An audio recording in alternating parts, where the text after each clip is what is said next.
Blog Talk Radio. The Chiamo Afurakani Afuraitkaitnit Ineye ODWIRA da Medinde ODWIRA Kwesi Radnahimpata Akan Akwamumina Maruka Tipimu ODWIRA. That means greetings to all Afurakani Afuraitkaitnit people, meaning African Black people. Today is ODWIRA Day, Purification Day.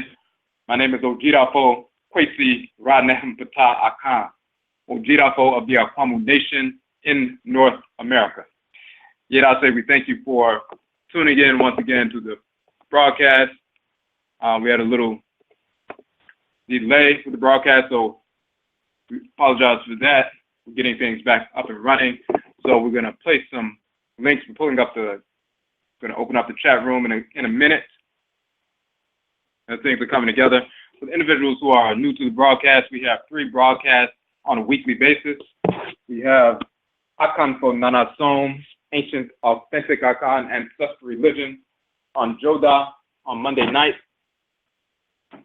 And we deal specifically with the Akan expression of ancestral religion. Of course, there's misinformation regarding Afurakani, Afuraitkaitnit, and ancestral religion in general. But then, because we're Akan, of course, and because of the misinformation dealing with Akan ancestral religion, coming forward from not only the Western Hemisphere, but also individuals on the continent and so forth. What we're doing is clarifying that information, bringing proper knowledge, proper understanding, proper analysis to that information. So we deal with cosmology, we deal with philosophy, we deal with culture, we deal with all these various things regarding Akan ancestral religion from an ancient, authentic standpoint. Of course, that deals with ancient Kanat, title of Nubia. Kanat, the Kamit land. Kanat is the title of ancient Nubia. Akan people originating from ancient Kanat, migrating from Kanat to the western part of the continent a couple thousand years ago to reestablish Kanat civilization, the empire of Ghana, and so forth. And then eventually, about 1,000 years later, migrating to the Forest Belt region and reestablishing Akana civilization or Akan civilization in the Forest Belt region about 1,000 years ago. Then a few hundred years after that, some of our people were forced into the Western Hemisphere, taken from those regions into North, Central, South America, the Caribbean, and Europe during the Musu Kessie, the Great Perversity, the enslavement era. And this is how we ended up in the Western Hemisphere. So this is the ancient blood circle traversing the continent and eventually into the Western Hemisphere. And of course, we have spoken about how we carry the culture with us, ancestral religious practices with us, manifest in various different ways, whether it's North, Central, South America, Winti in Suriname, for example, the Akan expression of ancestral religion, Obia in Jamaica, the Akan expression of ancestral religion in that region, Hoodoo in North America, the Akan expression of ancestral religion. So we deal with that in detail. On Wednesday night, we have Egua Marketplace Day. And with Egua, what we deal with is businesses, organizations, and institutions. Afurakani, Afuraitkaitnit businesses, organizations, and institutions who serve the community in a positive capacity, but also maintain their ancestral religious values in the process and allow those values to inform their service to the community through their businesses, organizations, and institutions. So we've had a number of individuals come on to the show, sit with us for a couple of hours, talk about their businesses, organizations, and institutions, and how they're serving the community and so forth, how they started off, all those different things. When you look on our page, the Okom Economic Development page, what we have done is publish our Okom Economic Development Model. That is a development model for economic development rooted in Afurakani, Afuraitkaitnit, and ancestral religious values. When you look at that model, you can download the entire model from the page, the Okom page, OKOM on the website. You can download the model. Then you can also download the 4-part series that we did on the model. That 4-part series is dissecting the information within the model and at the same time establishing that strategy that we utilize within the model. and showing how to impact different aspects of our lives as Afurakani, Afuraitkaitnit people. So you can download that 4-part series. We also have on that page the broadcast that we did called Egua, which is economic warfare. And of course, when we're talking about us engage in economic activity, just as our ancestresses and ancestors, once they were forced into the Western Hemisphere, they were on boats and so forth. Once they disembarked and were forced to work on plantations and forced in other areas, they understood that they were behind enemy lines.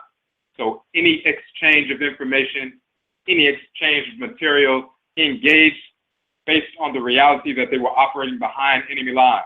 So all exchanges of information, conversation, planning, and so forth was based on the reality that it needed to be serving a higher purpose, and the higher purpose will be liberation from our enemies and the extermination of our enemies. In the same fashion, we must recognize the reality, of course, that we are operating behind enemy lines. And because we are operating behind enemy lines, every exchange of information, every exchange of material goods, any interactivity amongst Afuraitkaitnit people must be operant with the reality and the understanding that this is happening behind enemy lines. We're not sovereign, independent on our own land, self-governing and self-ruling. And until we achieve that, we are operating behind enemy lines. That includes economics. That includes economic warfare and so forth. So this is warfare. Every time we spend some money, that's a strike against our enemy. We're operating behind enemy lines, so we must recognize that reality. So that's in that broadcast, and then we have the broadcast, of course, the Quadifos, Ne, Amamre, Ancestral Self-Employment, and Ancestral Culture. So that's on Wednesday. Part of the Okom Economic Development Model, the strategy that we use is to starve the beast and feed the pride. So that means you make an assessment on a weekly basis, determine what funds you would have wasted with the whites and their offspring, and then you starve the beast and feed the pride. You take the funds you would have spent at the stores, would have spent at the restaurant, would have spent at some organization, starve that white beast and feed the pride, reallocate those funds to the business, organization, or institution of the week. We're targeting one Afuraitkaitnit business, organization, or institution per week for 52 weeks. And we are on week number 22. And we're going to put this, we're opening up the chat room right now so we can put these links in the chat room for you. If you're on the phone line, of course, the Okom page is the page that we're talking about. Okay, so the chat room is now open. If you have a question or comment, of course, on the phone line, it's the number 1. In the chat room, if you want to interact in the chat room, you must log in as a user in order to interact in the chat room. If you don't have a login name, you can set up a username quickly in Blog Talk so you can interact in the chat room. So we just posted the Okom Economic Development Model page in the chat room, and we're posting up some of the other links as well that we're going to deal with tonight.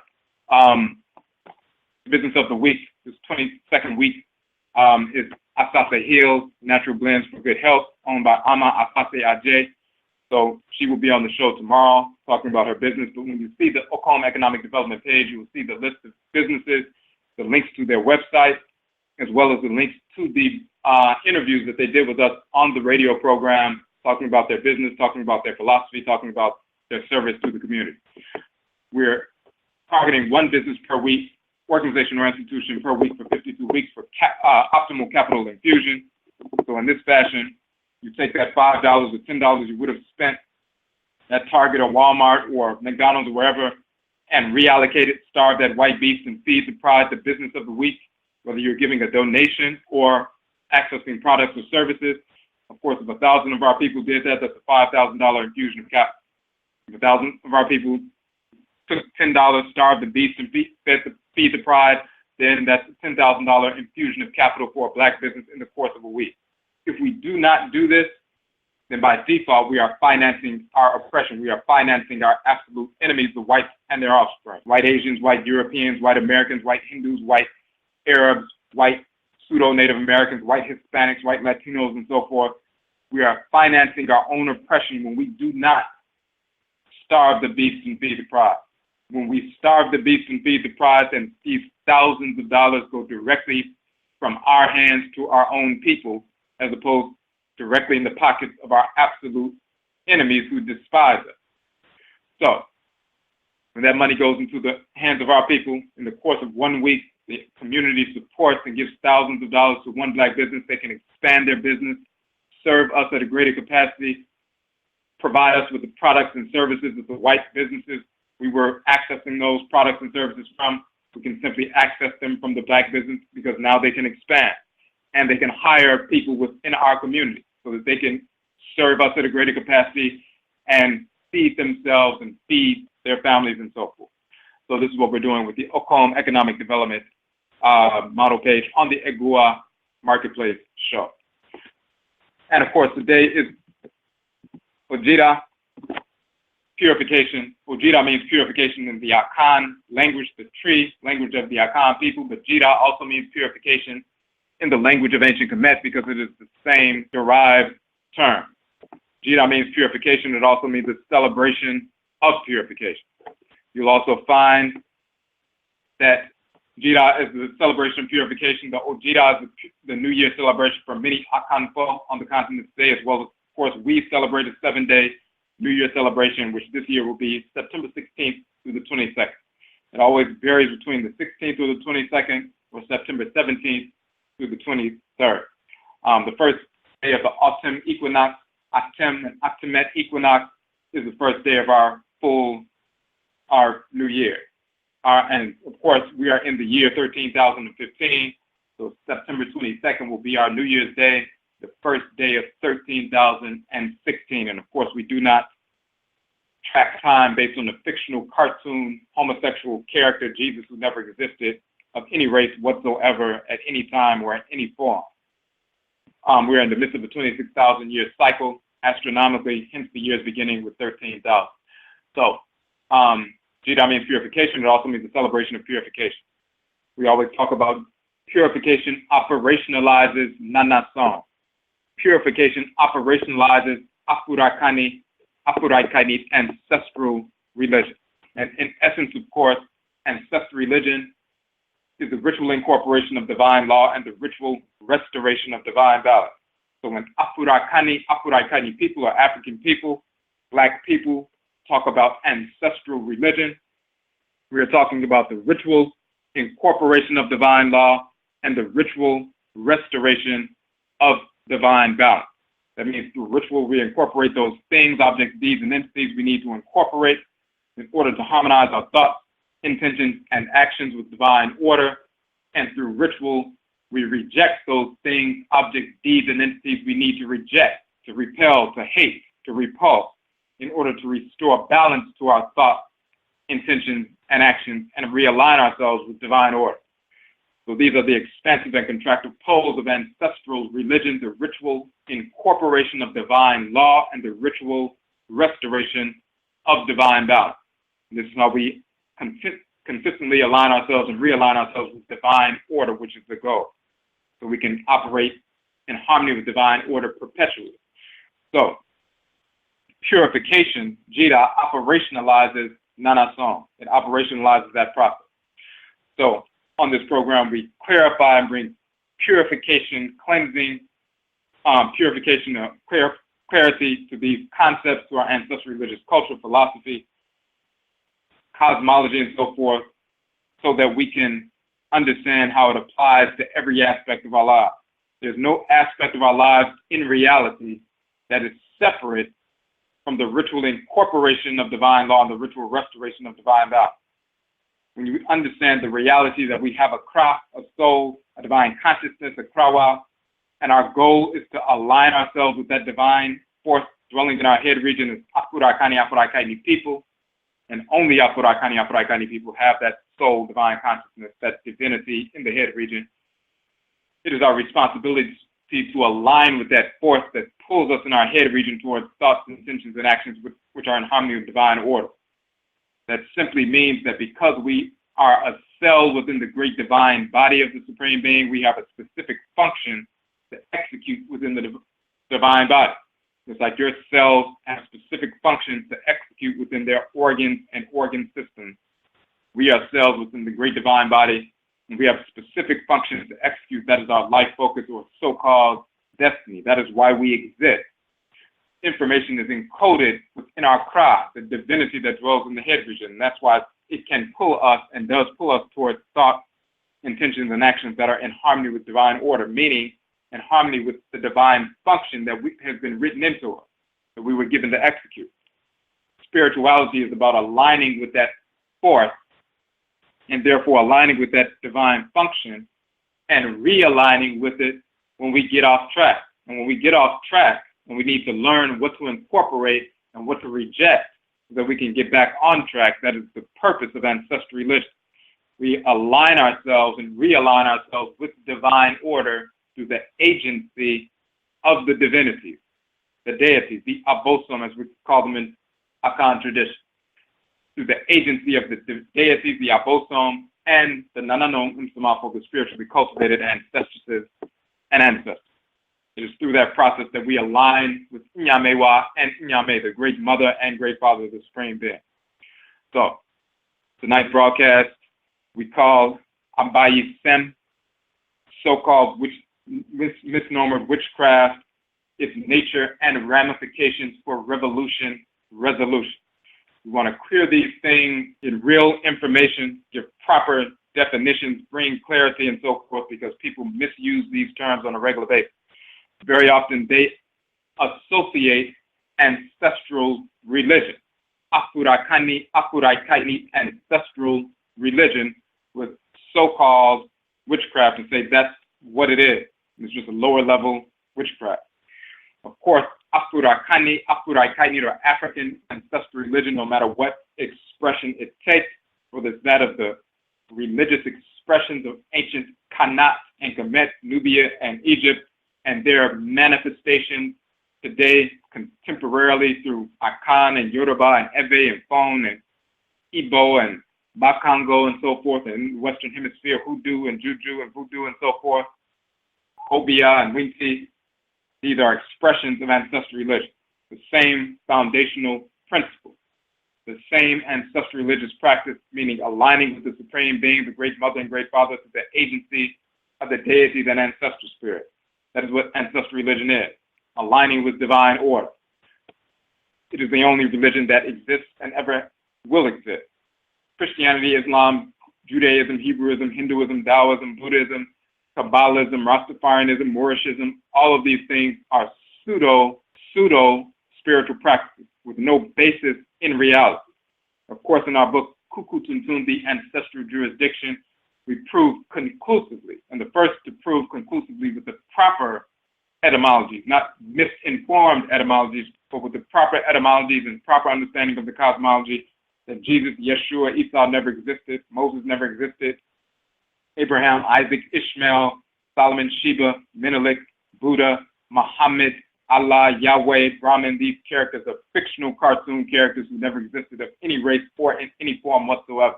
And we prove that in the Kukutuntun, the Ancestral Jurisdiction, one of our publications, which you can download for free. You can also purchase the softcover book as well if you would like. So we expose that and we eradicate that and get rid of that. But we deal with ancestral religion in reality. When we deal with that in reality, then we understand the nature of the spirit forces in creation, the nature of the ancestresses and ancestors who are spiritually cultivated, the relationship to the Supreme Being. But then we also understand this notion of Bayi, which we're going to deal with tonight, so-called witchcraft, and the proper definition, and what things are true and what things are not true, and what the role of Bayi is in our lives, in our culture, and what aspect of the culture it deals with. And also proving this misinformation the white offspring will put forward regarding, demonic worship and all this other foolishness. They simply seek to turn us away from our ancestral religious practice. Why would they seek to do so? Because they recognize that is our power source. The reason why we have not embraced and put forward a firm platform and established independent sovereignty and so forth is not because of a dearth of skill Afuraitkaitnit people have skill sets. There are engineers. There are people who are skilled in administrative acumen with regard to government. You have people who are educators. You have people who are architects. You have people who are agriculturalists. You have people who are physicians. You have people who are engaged in military sciences as well as training and so forth. Every aspect of nation building, methods of food production and preservation, methods of curing disease, military structure, building institutions, training institutions, and cultural institutions, and so forth, sound systems of governance and jurisprudence, the building and engineering of homes, acquisition of land, and so forth, as well as the manufacturing of clothing. These 7 principal values of a mindset, a nation building, restoration, in these various areas, all 6 of them out of the 7, we have skill sets in all those various areas. You have people going to trade schools, you have people going to universities and colleges and so forth, and apprenticing with other individuals. All those skill sets are there. What is the one thing that we do not have that will unify those disparate elements so that we can utilize all of those skills to establish an independent sovereign nation and defend that? We have not been rooted in our amangre, our culture, which is animated by Nanasom, our ancestral religion. So they can pull you away from culture and say, well, you don't need to be focused on our culture, that's a waste of time. You need to focus on economics.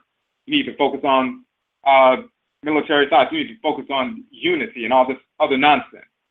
You can focus on economics all day long, but if you don't understand your role in creation and your relationship to Afuraitkaitnit people and your absolute enemies, if you don't understand divine order, which is comprised of divine law or love and divine hate, which we're going to deal with tonight, you don't understand who to accept and who to reject based on divine law and divine hate, and what your role in creation is, and your collective identity as Afuraitkaitnit people, through culture, through ancestral religion, ancestral culture, and so forth, then you will never unite all these skill sets because you have no desire to, because you're disordered, you're disaligned, you're corrupt. As long as the whites in our offspring keep us from our ancestral culture and therefore our ancestral religion, then we will continuously be scattered and self-destructive. So they don't care anything about people organizing politically. They don't care anything about you organizing economically. They don't care anything about you organizing with regard to all kinds of organizations. They don't care anything about that. That's a joke to them. And of course, people have been organizing for over 100 plus years. And everything that has been done, secular nationalists and other individuals who are engaged in economic endeavors, thinking that in and of itself is going to free our people, everything that has been done by various organizations who have that focus have been absolute failures. We are no closer to liberation, freedom, independent sovereignty, self-rule, self-governance today than we were 150 years ago. So every organization that is claimed to have the key to what we need, because they're following the plan of the whites and their offspring, very often in blackface, having political organizations, which is just Eurocentric ideology in blackface, pseudo-spiritual organizations, white pseudo-philosophy in blackface, economic organizations with a white pseudo-philosophy in blackface, pseudo-scientific organizations and consortiums and so forth with a white philosophy in blackface. All of you have been absolute failures. And the proof of that is our people not only are not self-governing, self-ruling on our own land and so forth, but don't even have the desire, the vast majority, don't even have the wherewithal and understanding that we need to have that. So whatever has been done has been an absolute, the only people who've been successful at anything since we've been in this country are those who maintain the ancestral religion. The worst condition we were in was enslavement. The worst condition. Those who maintain ancestral religious culture waged war against the whites and their offspring, assaulted them, killed them, burned down plantations, freed our people, waged war against the United States Army, and brought an end to enslavement, forced abolition, and emancipation. That's what the ancestral religious practices did. Because of that, we are free. The whites and offspring did not free us because they were just magnanimous. They freed us because we forced them, they forced their hand, and therefore, in reality, we freed ourselves. That's the result of practicing ancestral religion. Now we're in the condition, some of our people fell away from that, and we've gotten right back into a form of economic and mental enslavement. We are descendants of those who freed ourselves from physical enslavement. Those who embrace the ancestral religious tradition will complete the process by freeing ourselves from political, economic, social, and spiritual and mental enslavement as well. Those who are still following the whites and offspring and trying to repackage white philosophy, white ideas in blackface, they will continue to be unsuccessful, and we don't need to waste our time. We need to inform our people who are awake and aware and who are becoming awake and aware and move forward and let the Eurocentrists in blackface continue to do what they're doing. So, this is why it's important to deal with culture, to understand this is the one element out of the 7 principal values. We're talking about establishing institutions, but institutionalizing our values. Our values are ancestral. Ancestral religious values animate every aspect of our lives.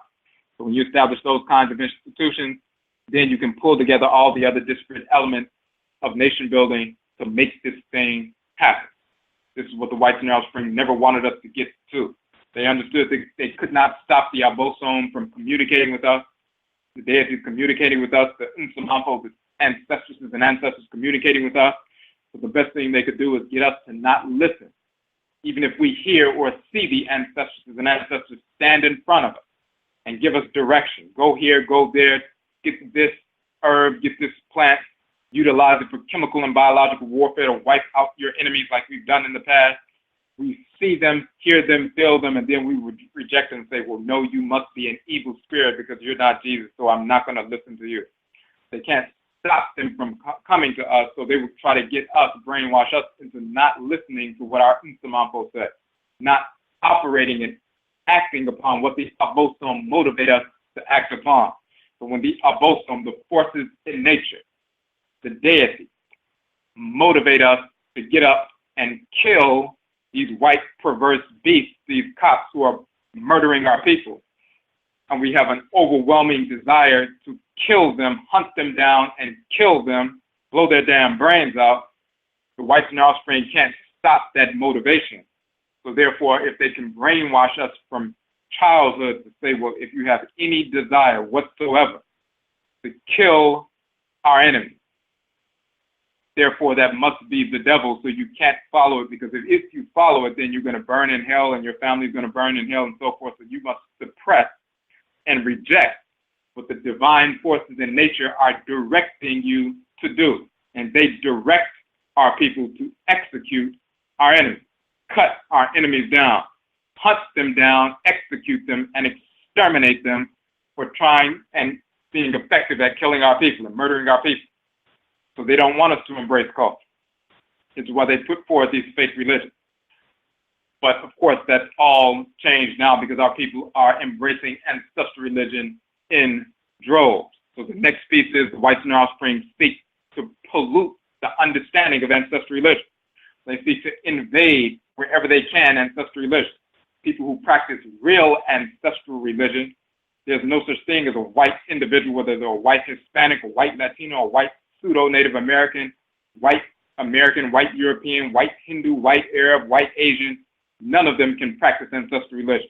No deity has ever, nor will they ever communicate with them on any level. These are spirits of disorder who are parasitic, cancer cells within the body of Black humanity, who are only slated for destruction, not repair. They're beyond repair. These are spirits without Okra, without soul. And that is without exception. There's no exception, and there never will be exception until they become extinct, until we make them extinct. So no divinity communicates with them, has never possessed them, has never spoken with them in any fashion, through divination and so forth. The only spirits these crackers are dealing with are their deceased, criminal, pervert, drunkard, dissexual, homosexual relatives, passing those communications off as communications with dead, brainwash Negroes in the Western Hemisphere and brainwash perverse Negroes on the continent, claiming to be masters and kings and queen mothers and chiefs and priests and priestesses, brainwashing our people here as well as their own people, saying that white people can be involved with the Orisha and the Abosom, our universal. That's nonsense. So when you come into contact with a Negro like that, whether it's a male or female, pseudo-elder, pseudo-elderess, these are Negroes who are either lying to you deliberately or they have been lying to themselves because they are enslaved by the minds of the whites and their offspring. But we have real religion based on our ancestral blood circle. Real religion comes directly from the Abosom, the Orisha, directly to our blood circle. We are assigned to Abosom, Orisha, Vodou, pre-incarnation by the Supreme Being, meaning we come into the world with divinities assigned to us. And of course, our character manifests those attributes of that energy that governs us. We are assigned to ancestral clans pre-incarnation, and our honorable ancestresses and ancestors guide us throughout the course of our lives when we align with them. And they will continue to guide, whether we're listening or not. They continue to guide, and they continue to transmit the culture. So the transmission of ancestral religion and culture is transcarnation, happening through successive reincarnations. It is born of our blood circle. We are therefore not dependent on anyone outside of our direct blood circle for instruction on our ancestral religion. We can communicate with our people on the continent, people in the Western Hemisphere and so forth, who are distantly related, but we are not dependent on them for ancestral religion at all, in any way. Our ancestral religious practices are legitimized only by our direct blood ancestresses and ancestors, people of our blood circle. Now, let's get into this information. First of all, we're going to go to the publication called Apo, Psychic Power is Not Spiritual Power. And we're going to put that link in the chat room right now. This is the transcript of a broadcast, a webcast we did a while back, and we posted the transcript. It was a Ma'al-Keru webcast touching on these specific issues. And we're going to get into some information in detail. First, we want to talk about the reason we use the specific image, and you'll see the image of Tehuti, and you see the image of Seshat, the male and female forces in creation, the male and female aspects of divine wisdom, the male force of divine wisdom, Tehuti, called Brekyirihunuade and Akan, also Te and Akan, and Aberewa and Akan is the title for Seshat, the female force of divine wisdom, a divinity, goddess, total Abosom that we communicate with, and she communicates with us, and he communicates with us as well. These two forces of divine wisdom, and then in the midst of that we have the sasabonsam, which is a sculpture from the Akan tradition. We're going to get into what the Sasa is and the bonsam is and how it's related to so-called witchcraft. But first, let's look at the Apo article.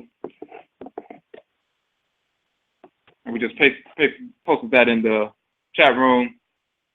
Now, the term Bayi in Akan, and of course the title of the broadcast is ABAYISEM, which means the affairs, the issues of Bayi. ABAYISEM, the Bayi things, or the Bayi affairs, the affairs of the Bayi. The term Bayi in Akan is often associated with witchcraft, quote unquote, the power carried by the abayifo.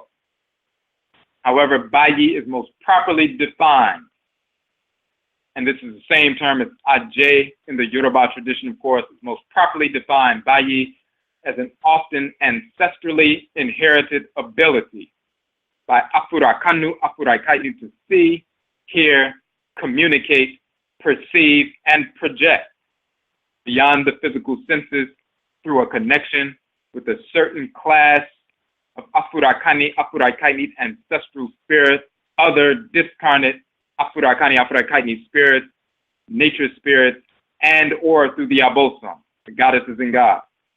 All Afurakanu, Afuraitkaitnit have terms for this power or ability in our various languages. The Yoruba call this power Ajay, as we just said. Now, Bayi can be referred to as a higher psychic power. It is not inherently evil, for it depends on how it is used. Abayifo, meaning the group of people fo, who have the Bayi, abayifo, are usually women, while their male counterparts are often called in Akan culture ayenfo. Someone who is an obayifo, misnomered, quote unquote, witch in English, can search the spirit, mind, memory of another individual and tell that individual exactly where a lost item is when said individual comes to them for assistance. The obayifo is used the bayi, the higher psychic power, to solve a problem. This is not evil. However, an obayifo could also search the spirit, memory, mind of an individual to find out where he or she placed a large sum of money and then move to steal that money when the individual is not around. The obayifo has thus used the bayi, the psychic power, to create a problem. This is evil. This is disorder. The abayifo or ayenfo can also project thought, images, urges, desires, dreams on others. If the target individual for these projections is not spiritually aware, he or she may falsely assume that these projected thoughts, these projected images, these projected urges or desires or dreams are his or her own, and then act on them. This is one possible way that the abayifo or ayenfo can negatively control an individual or individuals. The abayifo or ayenfo can also project thoughts, images, desires, urges, dreams on real enemies of the community. The achiwadiefo, the spirits of disorder, the whites and offspring, and the enemies will act on these projections and commit suicide or turn on their own associates. This is one way that the abayifo or ayenfo can positively control an individual or individuals who seek to do harm to the Afurakani, Afuraitkaitnit community. The Bayi, or higher psychic power, is thus productively used as a weapon of warfare. Now, Bayi, or the higher psychic power, is different from lower level psychic power. All individuals have some measure of lower level psychic power. All individuals, including animals. This lower level psychic power culminating in the heat emanating from the individual's body, because all individuals and entities, just by virtue of being alive, have energy circulating through their form. The circulating energy can be used to see, hear, or feel beyond the physical senses. However, this is not Bayi, this is not Ajay, this is not a higher psychic power. So that's no different than magnetism, electromagnetism. You have two magnets on the table, as we always say, have the same polarities facing. You place them near one another and they will repel without touching. That is electromagnetic energy. That is non-physical. That's just a lower level. If that's happening within your physical body, your nervous system is running off of volts of electromagnetic energy. The signals going back and forth from your brain, the central nervous system, through the peripheral nervous system, and connecting to the different cells in your body and so forth. That, and connected to the magnetosphere of Earth. That is simply electromagnetic energy, unseen power, unseen energy that moves matter. It can affect your body physiologically. It can affect your capacity to be well and healthy. It can have someone that energy is projected and so forth. That is lower level psychic power, simply using your mental capacity, focusing intently, sending out that electromagnetic energy that's circulating through you anyway, no different than if you take a deep breath and then you blow out. You're using the air that you pulled from the atmosphere to blow something, and you can blow some grass or blow something else, and it can be felt and you can see the effect of it. You can take in the electromagnetic energy that's circulating through the magnetosphere of Earth, which of course is circulating through your body. You have electromagnetic energy, just like you can rub your, feet on the carpet and touch a knob or touch somebody and shock them because you have electromagnetic energy moving through you. You can utilize that energy, focus it, and you can see beyond the physical, hear beyond the physical. You can pick up on somebody else's energy projection. You can be standing in the store in line, and somebody can stare at you intently, and then you can pick up on that, and you can feel the person staring. They're simply projecting electromagnetic energy through space to hit you. They can affect you. Some people engage in different practices to intensify those projections. That is lower level psychic power. It is not Bayi. It is not something inherited from the ancestresses and ancestors and or associated with the ABAYISEM. Now, moreover, spiritual power is divine power. Spiritual power proceeds directly from Nyamewa and Nyame, the Supreme Being, and is distributed to Afurakani, Afuraitkaitnit by the ABAYISEM and Nananom Nsamanfo, the deities and spiritually cultivated ancestresses and ancestors, based on our blood circle. This spiritual power called Tumi in Akan is called Ashe in the Yoruba culture. The difference between the Tumi, or the power of the ABAYISEM, the deities, and Bayi, the higher psychic power, is that the Tumi, the divine power, is always a direct dispensation from the ABAYISEM, the Orisha, the Vodou, the Arusi, the deity. This direct connection makes it divine power. This Tumi of the ABAYISEM, divine power of the ABAYISEM, this Ashe of the Orisha, this divine spiritual power is distributed to Afurakani, Afuraitkaitnit, meaning Africans, Black people, and Afurakani, Afuraitkaitnit only. No non-Afurakani or non-Afuraitkaitnit, non-African, non-Black individual has ever possesses now, nor will they ever possess the Tumi of the ABAYISEM, the Ashe of the Orisha, the divine spiritual power of Nyamewa, Nyame, the Supreme Being. Lower level psychic power also is not divine power. Lower level psychic power is no different in provenance than muscular power. And this is most critical to understand. So that's a key distinction. These three levels that we're talking about. The highest level is Tumi, or Ashe, the direct dispensation of power from Nyamewa, Nyame, Amenet, Amen, the Great Mother and Great Father, through the agency of the ABAYISEM, the forces of nature, the organs within the great divine body, and that power is distributed through the Nananom Nsamanfo, our ancestresses and ancestors, and transmitted to us through our blood circle, through transcarnation. So every clan carries these different aspects of divine power coming from the forces in nature. It is distributed from the deities themselves, absorbed within the spirits and bodies of our people, carried within the spirits of our ancestresses and ancestors. When our people copulate and one of these ancestresses or ancestors are drawn into the womb, they carry that energy with them and so forth into the womb. It activates the blood circle and the abatum, the melanin, the black substance in the body, the red substance in the body, the black land and the red land within the body, and so forth, the Kamit and the shirt within the body, and then we bring it into the world. But it was given directly by Nyamewa, Nyame, the Supreme Being, through the agency of the ABAYISEM.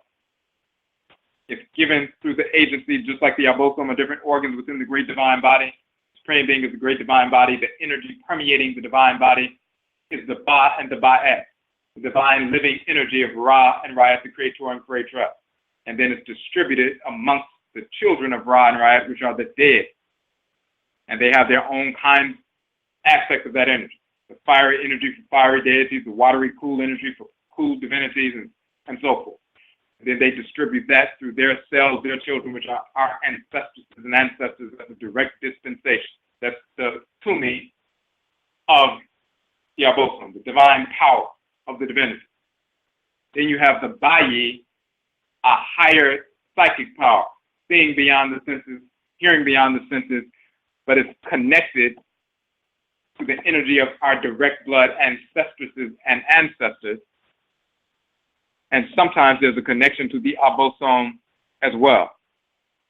This is why we say, if you go back up, so we can reread that specific point. We want to scroll back up just so you can see that, so we can reinforce that. I'm going to find the section where we have it. And it's on that first page. Ancestrally inherited ability by Afuraitkaitnit, to see, hear, communicate, perceive, and project beyond the physical senses through a connection with a certain class of Afuraitkaitnit ancestral spirits who have that kind of power beyond. Everybody has a measure of that power, but certain ancestral spirits had that kind of power because they were priests, priestesses, elders, elderesses who had a specific regulatory function in creation. So they had that abundance of that kind of Bayi, higher psychic power. So it's that capacity that's inherited ancestrally through a connection with that certain class of Afuraitkaitnit ancestral spirits, other discarnate Afuraitkaitnit spirits, nature spirits, and or through the ABAYISEM, the divinity. So sometimes it's coming directly from the divinities, sometimes it's coming from a certain class of ancestresses and ancestors, and it's inherited. That's the Bayi, the higher psychic power. But there's a connection there. It does have a divine connection shown through ancestral inheritance. But then you have the lower level psychic power, which is, as we said, no different than muscular power. Now, an individual, and which is just electromagnetic. That's what all people have. Plant life, animal life, mineral life has, of course, just by virtue of the fact that they're living on Earth and surrounded, bathed by the magnetosphere, and of course the white offspring of perverse spirits of disorder, and that lower level magnetism. Everybody has that just because they're breathing, and you know, there are atoms, there are molecules, there are electrons orbiting protons and neutrons, generating an electromagnetic field, and that's just electromagnetic energy, no different than a magnet on a table. Now, an individual can go to a health club, as we say, we give this example, lift weights for 6 days a week for 1 year. At the end of the year, this individual will have developed a greater degree of muscular power and will be stronger than the average person on the street who has not lifted weights regularly for a year. He may use this newly acquired muscular power to save someone from a burning building, or he may use this newly acquired muscular power to commit a series of armed robberies. There's nothing divine about this newly acquired muscular power. In a similar fashion, anyone can develop lower level psychic power or a psychic quote unquote muscle through getting a required amount of sleep, altering dietary practices, practicing meditation techniques, breathing techniques, concentration techniques. Anyone can increase their lower level psychic muscle. It is simply working out. When you work out, bench press, squat, and so forth, you're simply working your muscles out. When you engage in deep breathing techniques, when you engage in meditation techniques, changing your diet, getting enough sleep, and so forth, concentration techniques, mental acuity, and so forth, you're just working out lower level electromagnetism. That's all you're doing. Such individuals will therefore be able to see, hear, feel, and project beyond the regular senses more easily than they were before. So just like someone staring at someone in line at a grocery store or something like that, the average person, a child or an adult, if they're not too distracted, if they're not on the phone or something like that, they just happen to be standing there, they can feel something, then they turn around and see somebody staring at them intensely. Anybody can do that, children or adults. If you engage in these psychic muscle practices, psychic exercising practices, intensifying your electromagnetic energy, therefore you'll be able to pick up on that same person staring. You'll just be able to pick up on them a little bit quicker, a little bit easier, and you can feel it more intensely because you're a little bit more in tune. That's all that's going on. Easily than you could before. Depending on what their limits are, they may be able to see, hear, feel, and project on the electromagnetic level more so than someone who has neglected to exercise their own psychic quote-unquote muscle. Just like some people never work out. So they have the potential to be very muscular, but they just don't do it. They'd rather just sit around on the couch and play video games and smoke weed and eat all kinds of food that is destructive for them, while somebody else is working out so they get strong or muscular and the other person just becomes a slob. In the same fashion, some people engage in breathing techniques, concentration techniques, meditation techniques, getting enough sleep, altering their dietary practices and so forth, and then they increase their muscular or electromagnetic muscle or psychic muscle on the lowest level, and they can project a little bit more than the average person who hasn't worked out their psychic muscle. Once developed, this newly acquired psychic muscle may be used to help someone find a lost article by tuning to their memory and hearing what's in the memory and saying, oh, actually, you left it in this particular place, and the person finds it and says, wow.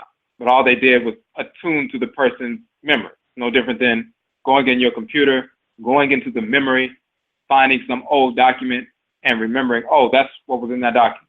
There's nothing spiritual about that. You went into the memory of the computer, which is electromagnetic, saw those images, and retrieved those images. So that's the same thing can happen.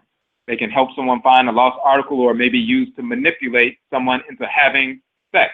Somebody's projecting thoughts, just like they're staring at someone at the bank. Instead of just staring and looking at someone, they're concentrating on projecting their lust on the person.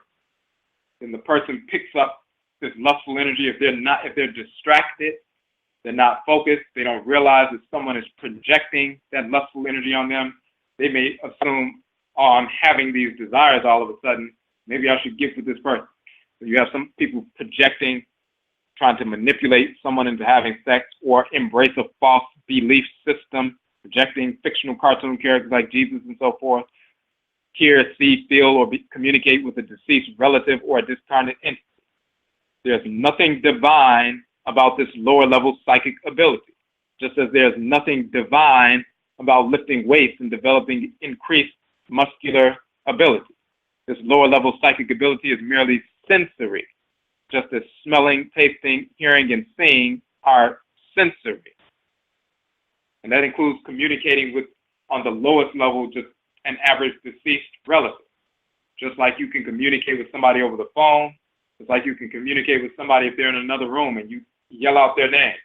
Sound vibrations are invisible, but they can attune to those vibrations, that invisible force, and then they respond. When somebody makes their transition, the spirit leaves the body, they can still attune to sound vibrations coming from your voice, as well as your own spiritual projection, and they can communicate with you. That in and of itself is not divine. It's no different than you communicating with somebody who's sitting in front of you right now. Now, if it's powered by the ABAYISEM and directed by the ABAYISEM, then there's a divine quality associated with that, because you're engaged in an interaction that's based on divine order, scripted by the ABAYISEM. If the ABAYISEM are not participating in that, you're just communicating with somebody, and they make their transition, you communicate with them, that's lower level psychic power. There's nothing divine about that. The tumi of the ABAYISEM, the spiritual power of the ABAYISEM, of the divinities, however, is different.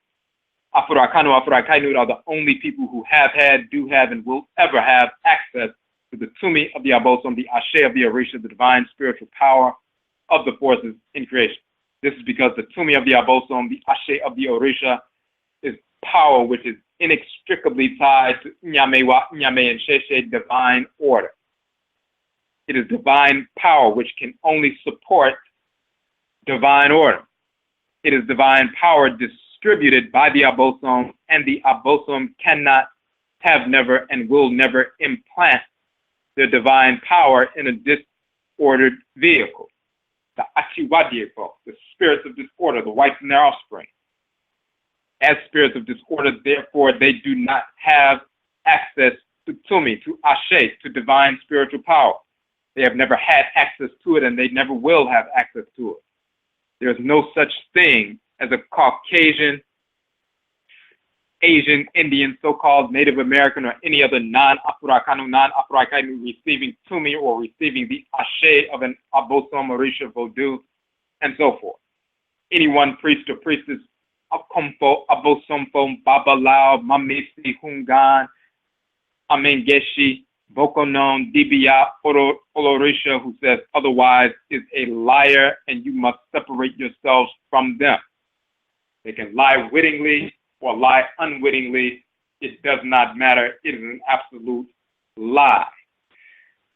Notwithstanding any so-called titles they project or any lineage, that means absolutely nothing. That is garbage. truth is the only thing that matters. And if they're projecting the false ideas that these crackers, these whites and offspring can engage and receive the Tumi of the Abosom, the Ashe of the Orisha, they are absolute liars. And we dismiss them easily and immediately and permanently. When the Abosom possess during ritual, they possess only Afurakani, Afuraitkaitnit. And then Abosom possesses one of us, his or her sunsum, his or her spirit enters our body. The sunsum or spirit of the Abosom will use our body as a vehicle to communicate with the rest of the Afurakani, Afuraitkaitnit population, whom are present. This means necessarily that the Abosom will use the muscular system of the body once possessed in order to walk around in the body, touch people, heal the Afurakani, Afuraitkaitnit, whom are present. Muscular power in this case is being utilized by a divine power via ritual possession. When an Abosom communicating with one of us, speaking to one of us outside of the context of possession, this Abosom may place a series of thoughts, ideas, images, urges, compulsions, projections within us. The Abosom is using our lower level psychic faculty to communicate with us. Our lower level psychic power in this particular case is being utilized by a divine power. So just like they can possess us physically and make us move around and so forth, they can also, without possession, but still through communication, utilize our lower level psychic faculty to project ideas, thoughts, and so forth. However, muscular power being used outside of the influence of an Abosom is not divine power. In the same manner, lower level psychic power being used outside of the influence of an Abosom is not divine power. Some serial rapists use psychic ability to tune into the minds of their victims in order to determine their vulnerabilities and anticipate their movements. They then use muscular power to dominate their victims and carry out the rape. This is the utilization of lower level psychic power, but it is not divine power, for divine power cannot be used to support this order. The Abosom will not support it. Afurakani, Afuraitkaitnit, we must recognize the reality that everything unseen is not divine. Everything invisible is not spiritual. When one of the Achiwadiyefo, the spirits of this order, the white and offspring, communicates with one of the deceased relatives, this is not a manifestation of spiritual power, divine power. It has absolutely nothing to do with any connection to any Abosom Orisha Vodou. The Achiwadiyefo will never have this connection. They're simply communicating with a dead relative. In the same manner they communicated with the relative when they were alive in the world. Same thing with a rapist and so forth. We talk about pieces of metal, leather, paper, and other inanimate objects project electromagnetic emanations at various levels constantly. Plant life does the same thing. Mineral life projects electromagnetic emanations at the lowest level. These projections from plant, animal, and mineral life are telepathic and are qualitatively no different than verbal projections. Basic electromagnetic projections streaming from an inanimate object are not by nature a manifestation of divine power any more than your speaking sound vibrations that are emanating from you are manifestations all the time of divine power. Nor are the electromagnetic projections from the Achiwadiyefo, the spirits of disorder, the white and offspring, or a serial rapist in the form of telepathic communication, manifestations of divine power. Someone staring at you in line, that's a telepathic communication. You're sending something, you're telegraphing something, you're sending electromagnetic energy. That has nothing to do with the divinity. So we don't have to operate under that assumption that some little perverse cracker dancing around at some ritual and then saying they heard your ancestral spirit talk or someone else speak and they could see them standing there. That's not divine. That's no different than if the person was really standing there. If you have eyes, you can see somebody. If you can project a little bit beyond the physical, then you can see the electromagnetic form of the person. That does not make it a divine communication at all. The only time there's a divine communication is when it is powered by the Abosom, the forces in nature, and connected to the honorable ancestresses and ancestors of Afuraitkaitnit who never communicate with the whites and offspring. And they have no capacity to do that. And we get into some of that information. We get into some detail there, proving that the whites and offspring have no capacity because they are spirits of disorder. The deities are the embodiments of divine order in creation. Because they are embodiments of divine order, the whites and offspring are spirits of disorder. They are repelled forever, consistently, without exception, just like the two magnets repelling one another. The whites and offspring are always repelled, repulsed, rejected, hated, repelled by the Supreme Being, by the deities, the ancestral spirits, and by our spirits as well, because we are spirits of order in and of ourselves, our nature. So we get into that information there. And we go into some more information. We show the difference between Negro so-called spiritualists who are operating on a lower level, dealing with lower level psychic energy, trying to pass that off as higher psychic energy, or the Bayi, as well as Tumi, and so forth. When you know the different classes of energy, these three major classes, the Tumi, the divine spiritual power, the Bayi, the higher psychic power, which is connected through the ancestresses and ancestors, the class of them, as well as connected to the ABAYISEM in many states, as well as the lower level psychic power, which is just lower level projections and communication, which is no different than a cell phone. You pick up a cell phone and dial somebody's number. Once you get on the same frequency, they can be in China and you can be over here, and you're communicating with them through an electromagnetic projection. That's not spirituality. And if you do that through your lower level psychic ability and project to someone, and you're thinking about them heavily, and then they pick up the phone, you haven't talked to them in a year, and they say, I just had this idea to pick up the phone, and you say, well, I was just thinking about you. That's lower level psychic energy. It's not spirituality. And if that person died and you can still pick up on their energy, that in and of itself is not spiritual power. That's just communication, no different than a cell phone. But if you are guided by the ABAYISEM and placed in divine order, and you're projecting not only communications, but the energies, the Tumi of the ABAYISEM, connecting with the Tumi of the individual. When you connect your Ba, your divine living energy that comes from Ra and Ra'at, that animates you and connects you with the forces in nature. Just like you have air in your lungs, it connects you to the air outside. The divine living energy of Ra and Ra'at that animates Afurakani, Afuraitkaitnit people, as well as plant life, animal life, and mineral life. We call it the Ba, or the Ba'at. That is the spirit energy of Ra and Ra'at within us. That spiritual force connects us with the energetic force within plant life, animal life, mineral life, and other Afurakani, Afuraitkaitnit people. And then we have an energetic connection, a divine energetic connection. When we operate on that level, now there's a difference between lower level psychic energy, just electromagnetic projection. Now we're connecting with the divine living energy of Ra and Ra'at that's fused within all of us. It's Afurakani, Afuraitkaitnit people. Then we have a different higher level connection. So the Bayi, that higher level psychic power, then you have lower level psychic power. At the top is the Tumi, the Ashe, and so forth. Now, when we get back to, before we go forward, we want to make sure we see some questions on the phone line. Let us talk about this section real quick, and then we're going to get to the questions on the phone line. All right. So we talked about the sasabonsam, which you'll see on the image of that sculpture, that sasabonsam, on the promotional for the show. Now, in the Akan language, Bani means evil.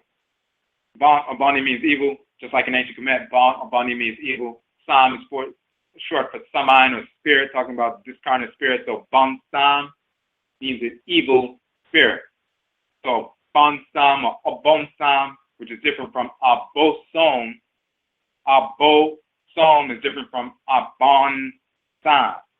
Abonsam is an evil Bonsam or Saman, an evil discarnate. So you have the Abonsam. Some individuals, for example, are called Abonsam, evil spirits. And then you have some individuals who deal with quote-unquote disorder, evil spirits, and they're called Abonsamfo, which is another term, a derogatory term talking about people engaged in negative lower-level witchcraft.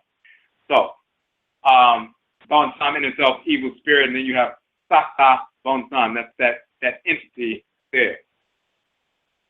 In the Akan tradition, they talk about this entity found in the forest, the sasabonsam, has red hair all over its body. It has wings, it's hanging upside down in the tree, its feet are turned backwards. Somebody's in the forest and so forth, to capture them up and consume them and all this other stuff. The physical manifestation of that are those large fruit bats that you see on the continent in different parts of the world. They hang upside down, they have the wings and so forth, they're furry and so forth, and they, of course, bats. They operate based on sound and everything else. So you see the physical manifestation of that, dealing with that. So, but they're talking about specifically when they say Sasa bonsam. What is a Sasa in Akan culture? They talk about the sasabonsam, that animal totem connected to the onyina or the silk cotton tree, which can be a sacred tree, but then sometimes they'll try to associate, the sasabonsam with that. And then the abayifo, the quote-unquote witches, as well as the ayemfo, connecting at the onyina, the silk cotton tree, with the sasabonsam at night and consuming the spirits of the children, the spirits of people in their clan and attacking people. And this is why when people engage in that negative lower level witchcraft, individuals are sought out and killed by okumfo, abosomfo, killed physically and killed spiritually. Attacked on both levels, because you have some people who engage in lower level witchcraft.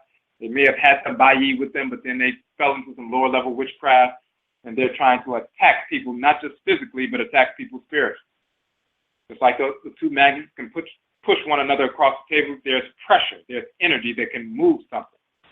When you have somebody utilizing that electromagnetic energy, they can put that kind of pressure on you. And if that pressure is pushing against your heart and pushing against your brain and pushing against your spleen and so forth, it can cause minor implosions within you, pushing against your blood vessels and so forth. And now you're suffering different forms of disease through spiritual pressure, electromagnetic energy, and so forth. This is what's happening. So people engage that lower level psychic power. They begin to engage those kinds of projections. They also engage those kinds of projections to manipulate your own thought patterns, make you develop, influence you to have certain desires. And if you're not focused and attuned, you won't realize that these are not your desires. You may act on them and engage in self-destructive activity and relationships and so forth, and bad decisions leading to negative financial consequences, negative health decisions, negative relationships, car crashes, distracting you. All it takes is a distraction, a projection, electromagnetic projection for a second. You take your eye off the road for a second because you feel a projection and a thought that distracts you, and then you get into a car crash and so forth. So they talk about witches causing car crashes and miscarriages and all kinds of negative things. That's when they're just projecting their own energy. But then they will direct discarnate ancestral spirits and non-relatives as well to go deal with certain people and send them over just like they would send, we've talked about before, pay a crackhead to go attack somebody or steal something, and that spirit dies. They're still suffering, still lustful and so forth.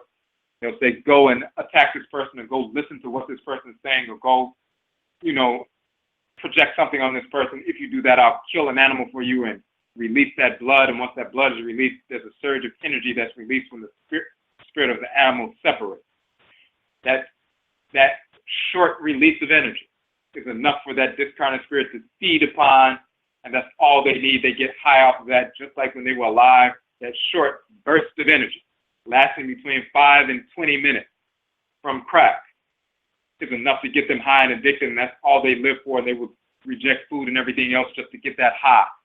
When they make their transition, they still want a high or a burst of energy because they're lusting after that. Kill an animal sacrifice, or some other kind of sacrifice, some other kind of offering. They'll do whatever you say because they're addicted to that offering, that a high that comes from the offering and so forth. So they'll send such individuals to cause and put some pressure, electromagnetic pressure on your body, electromagnetic pressure on your brain and so forth during your dreams and everything else. So they're causing problems on your children. If you're pregnant, they're trying to send these spirits to put that pressure on the womb and so forth, to cause problems, to cause minor implosions and so forth. all these different things. We're just talking about the mechanics of how this works, whether it's self-projecting from the self or directing other discarnate spirits to engage in these projections, or when they get together as abayifo, if they're on a lower level, and engaging in rituals together to release these projections as well. This is what's taking place. This is lower level. They're engaged in disorder or criminality.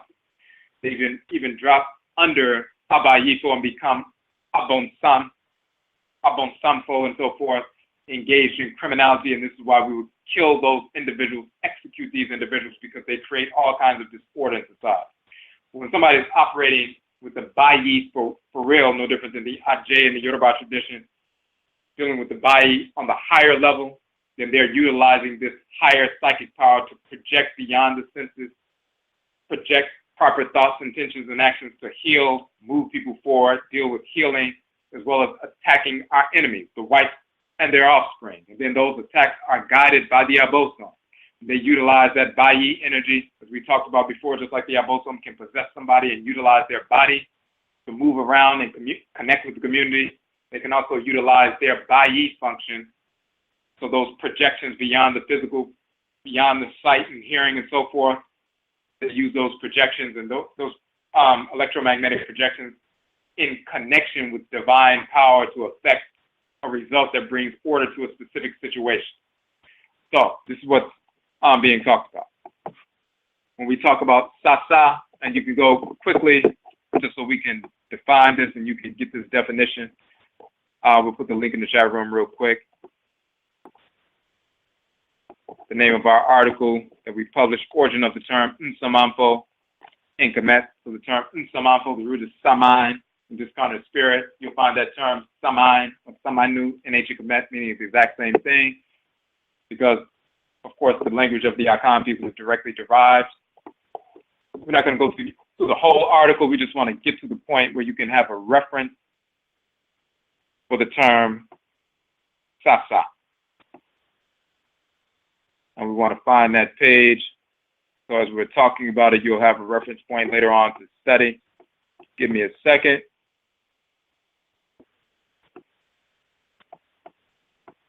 And I believe that is on page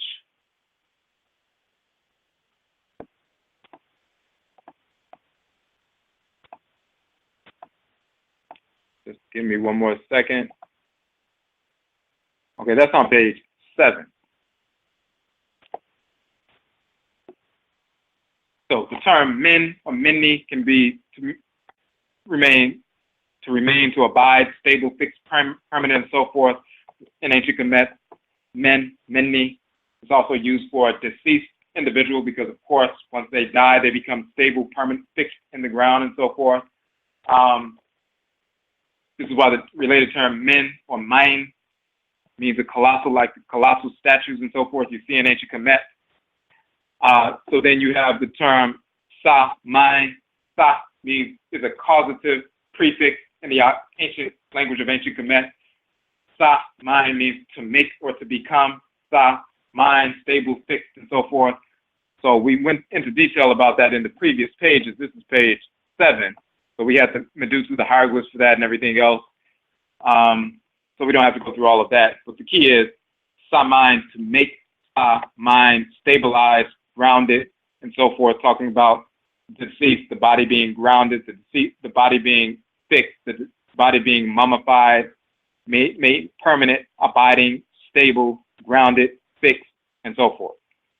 The deceased body being not only fixed into the ground or fixed into the earth or moored into the earth, and of course the term moor coming from mer and medi, mini, just like a boat is moored when it's finished sailing and the people disembark from the vessel, and they tie the boat up so it can no longer sail and float out into the water. It's tied or moored. Muri comes from ancient Medi, and that's the term for mooring a ship in ancient Kemet as well.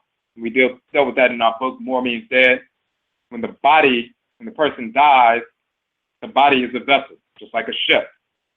When the ship is finished sailing and it comes to port or arrives in port, then it is moored, it is tied up, mori or medi. And then the inhabitants disembark from the vessel. When a person is alive and then they die, their vessel is no longer going to be going anywhere, so it is moored or many, tied or fixed into the ground, buried. And the spirit disembarks from the vessel. So this is what we're talking about.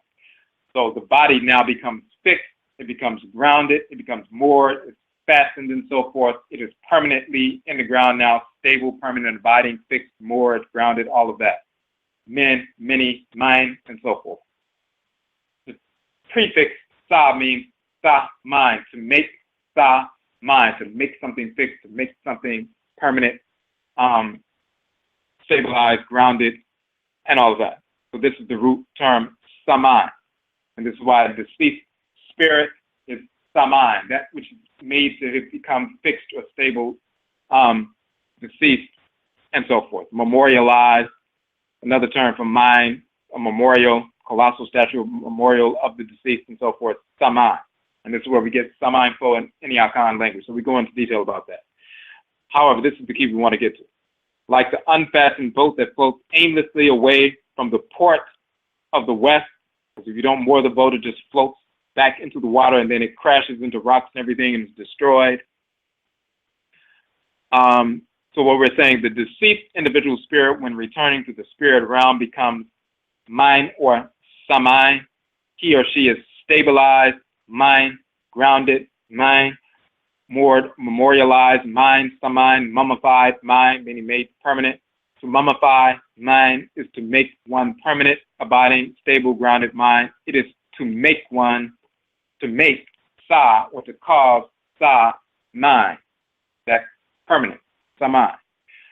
Like the unfastened boat that floats aimlessly away from the port of the west, the individual who does not become grounded in Asamando, the ancestral realm, is not called samai, as in Nsamanfo.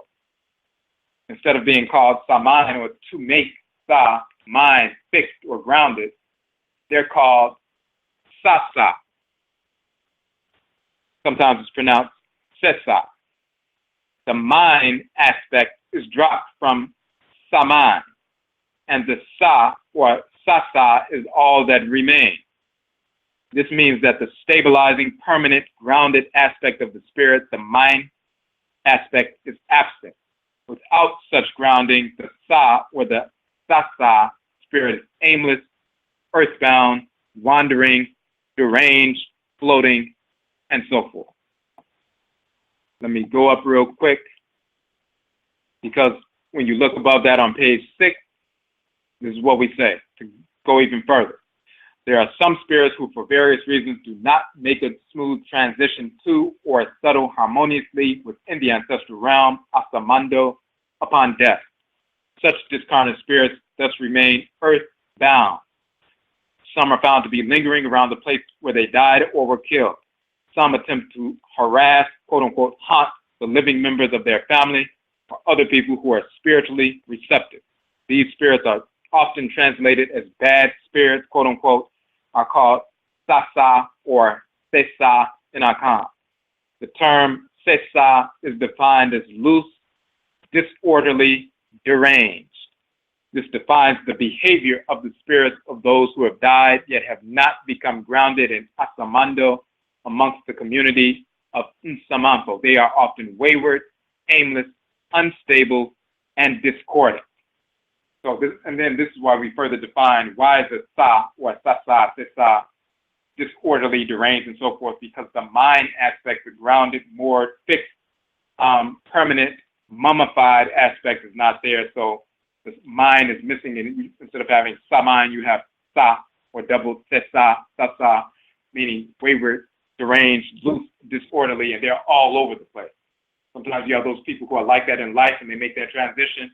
They're all over the place, and they're erratic and so forth. You see somebody who's schizophrenic and they're erratic, you don't know what they're going to do. They may jump in front of a car, or do whatever, attack somebody, or swing at somebody, stab somebody, or something like that. Loose, disordered, deranged, when they make that transition, their spirit's similar.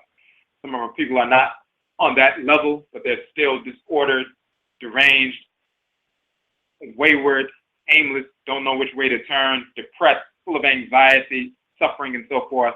And there's those kind of spirits when they make their transition.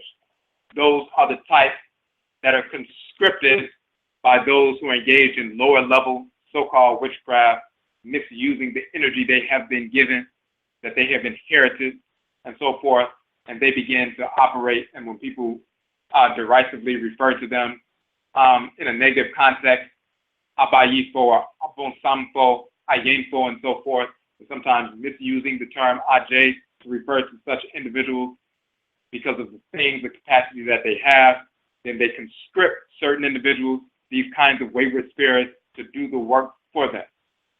Many of, and the vast majority of the problems we have in the community are powered by such individuals as well as such discarnate spirits who are projecting these perverse thoughts, intentions, desires, and so forth on individuals on a consistent basis. And then we have these influences, these desires, also reinforced by the whites and their offspring externally through the media, through churches, through schools, through magazines, through everything that we see and hear. The whites and their offspring are constantly promoting this perversity. And then if we have discarnate spirits who have been brainwashed by the whites and their offspring when they were alive, and they're spirits, lustful spirits, malicious spirits, they're projecting that same perverse information, the same perverse worldview spiritually from the unseen realm that the whites and their offspring are projecting physically. So we're getting hit from both sides throughout the course of our lives. When we turn on the radio, go to school, go to work, turn on the television, look on the internet, constantly being bombarded with perverse culture, the culture of lust and malice, sexuality, homosexuality, integration, lies about our truthsery, lies about who we are, inferiority complexes, all of this other nonsense.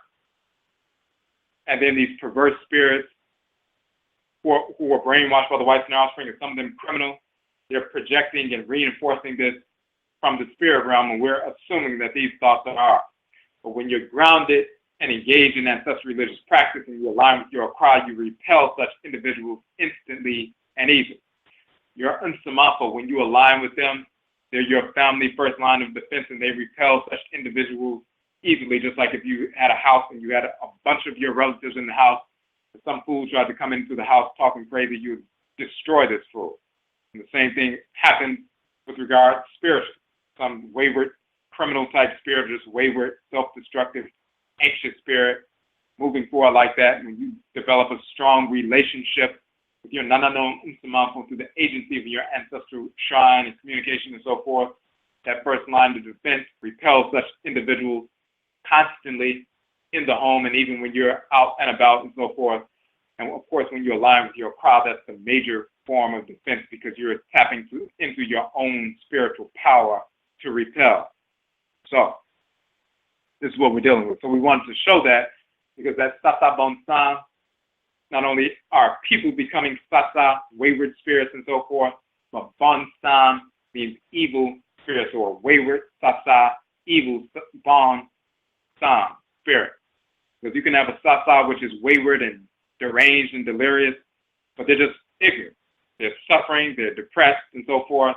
They're not necessarily malicious, but they are erratic because they're just depressed. And they lash out at people because they're suffering.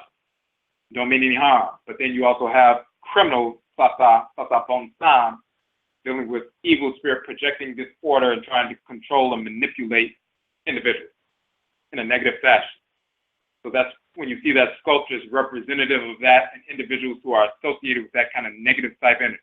They'll talk about these spirits, and of course, Oba means child, Yi means to remove, talking about removing the spirit of the child, visiting people in dreams, trying to consume their spirits, eat their spirits, so to speak, very often associated with the spiritual ancestral clan, and they can attack people within their clan because they're of the same blood circle. They have the same energy complex, and the energy and the power surging through your blood circle, surging through your blood right now. You share the same blood and DNA that your family members do.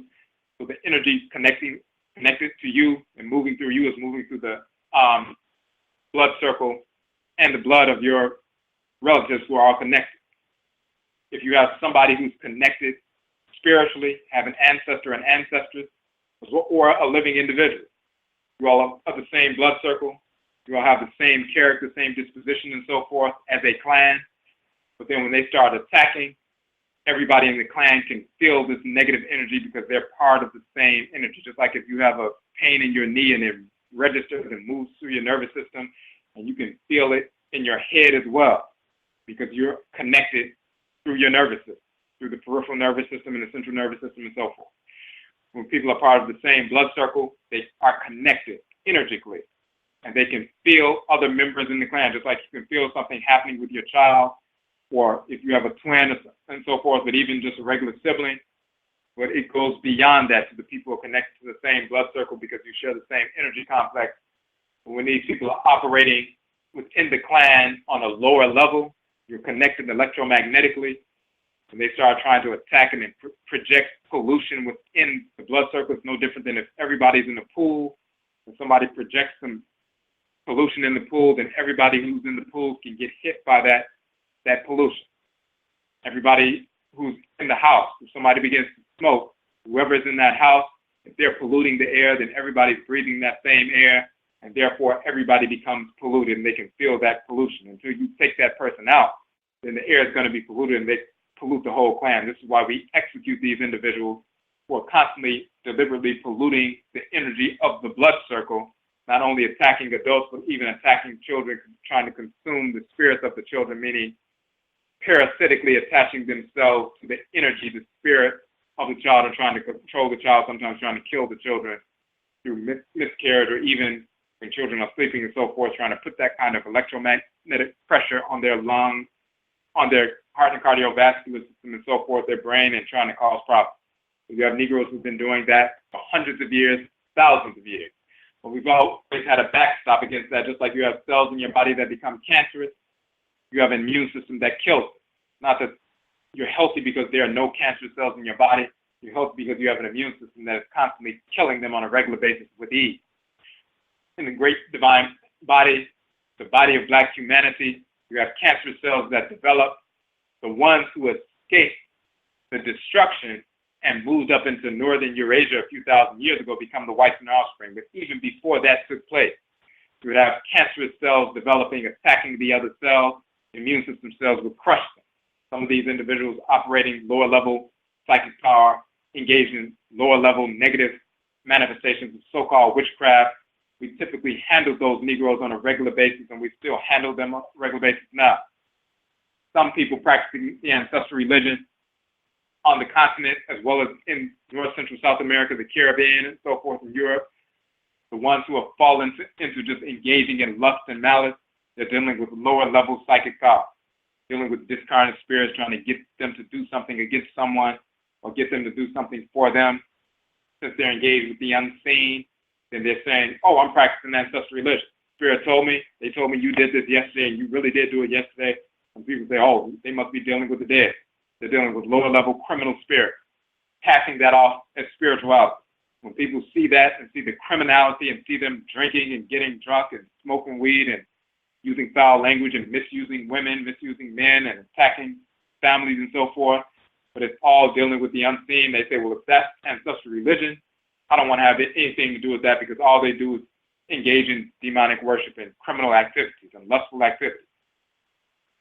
In reality, that's operating outside of the ancestral religion, because the Akamfo and Abosomfo who are real, who are dealing with the Abosom, it is part of their responsibility to out these individuals and eradicate these individuals physically and spiritually.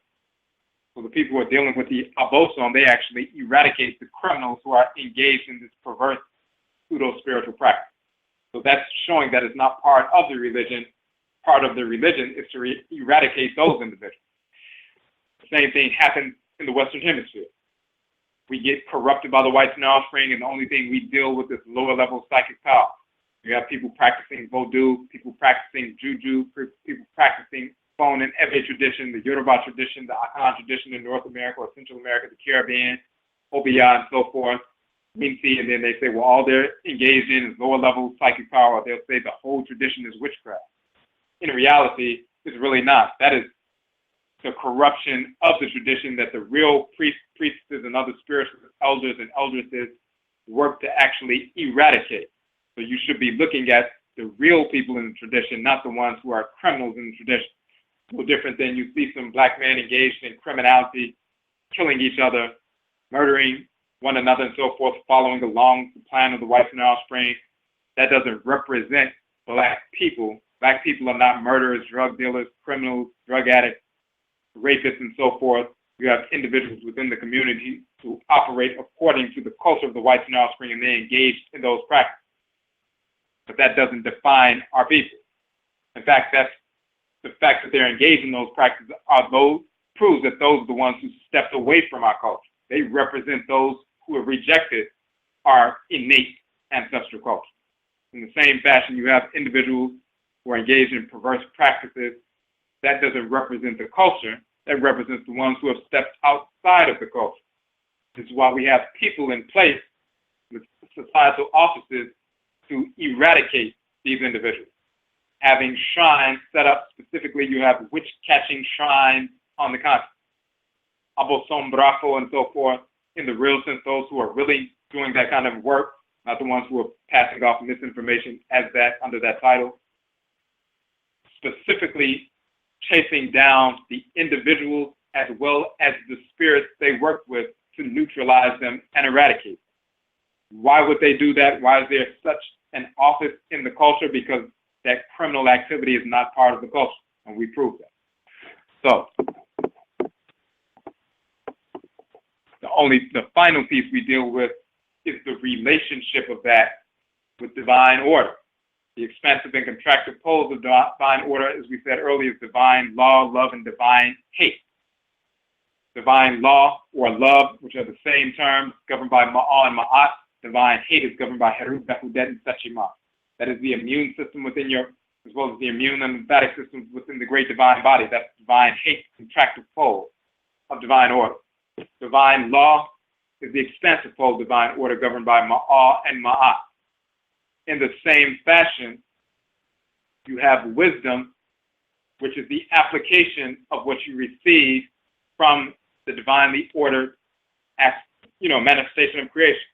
Supreme being orders creation based on a specific plan and so forth. When you deal with divine wisdom, you seek to access what is that divine plan. And once you find out what that divine plan is, how do you fit, how does every thought you have, every intention you have, every action you engage in, does it fit with that divine plan? If it does not, you need to realign your thoughts, intentions, and actions with divine order to make sure they fit with that divine plan. How do you learn what the divine plan is, and how do you learn how to align your thoughts, intentions, and actions with that divine plan? When you seek to know what the divine plan is and you attune to your cry, your soul, your divine consciousness, to make sure, as we say in our Oberima book, making proper decisions, aligning every thought, intention, and action with divine order, respect or review every thought, intention, and action, and align each with divine order through making proper decisions. How do you engage that process? When you seek to know, you have that yearning to know, and you attune to your cry, the force of nature dwelling in your head region to know what is in harmony with divine order. Why is this specific thought, intention, or action and or action in harmony or not in harmony? Your cry actually invokes the great divine force of divine wisdom. The male force is Tehuti, the female force is Seshat. They actually invoke them or provoke them. And that provocation causes them to release that knowledge to them, the knowledge of the Supreme Being. So we can attune to that. We attune to that divine wisdom. And when we attune to that divine wisdom to learn what is in harmony with order, we're returning our consciousness back to the source of all consciousness to derive what we need. So that return is a complete revolution. When the earth moves around the sun and returns to its point of origin, it's made a complete revolution. When you return to your point of origin, you've made a complete revolution. Return back, sign to return. Turn back, going back to the origin, the root of where your krawa, your soul, divine consciousness came from. When you engage that process, you're going back, you're revolting. To revolt or revolve. Meaning backward again, volve, turn, return, revolve, going back to the origin, the source. That is through that revolutionary phase, going back to the origin. And then once you get back to the original source of consciousness, which is the great Ka and Kai, the divine consciousness of the Supreme Being, Tehuti and Seshat attune you to that, grasp from that well or reservoir of divine consciousness and show you how it applies to every aspect of your life. That is wisdom. They show you that. Then you take what you grasp from that source of all consciousness, and then you apply it to the specific situation so you can bring resolution to that situation. That is the contractive pole. Revolution is the expansive pole, and resolution is the contractive pole. Wisdom is the entity.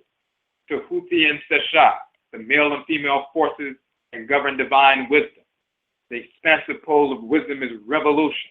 The contractive pole of divine wisdom is resolution. We call divine wisdom Nyansa and Akan. Sasa in ancient Kamit, same term. Through revolution, you return to the source to grasp what you need. Through resolution, you take what you have grasped and apply it to the specific situation, that contractive pole. Expansion and contraction, revolution and resolution. If you think you're revolutionary and you don't understand resolution, then you only have one half of the equation. And this is why we've been in balance. We talk about being in the revolution and so forth, but don't understand what the resolution is. We don't understand that Tehuti and Seshat govern revolution and resolution.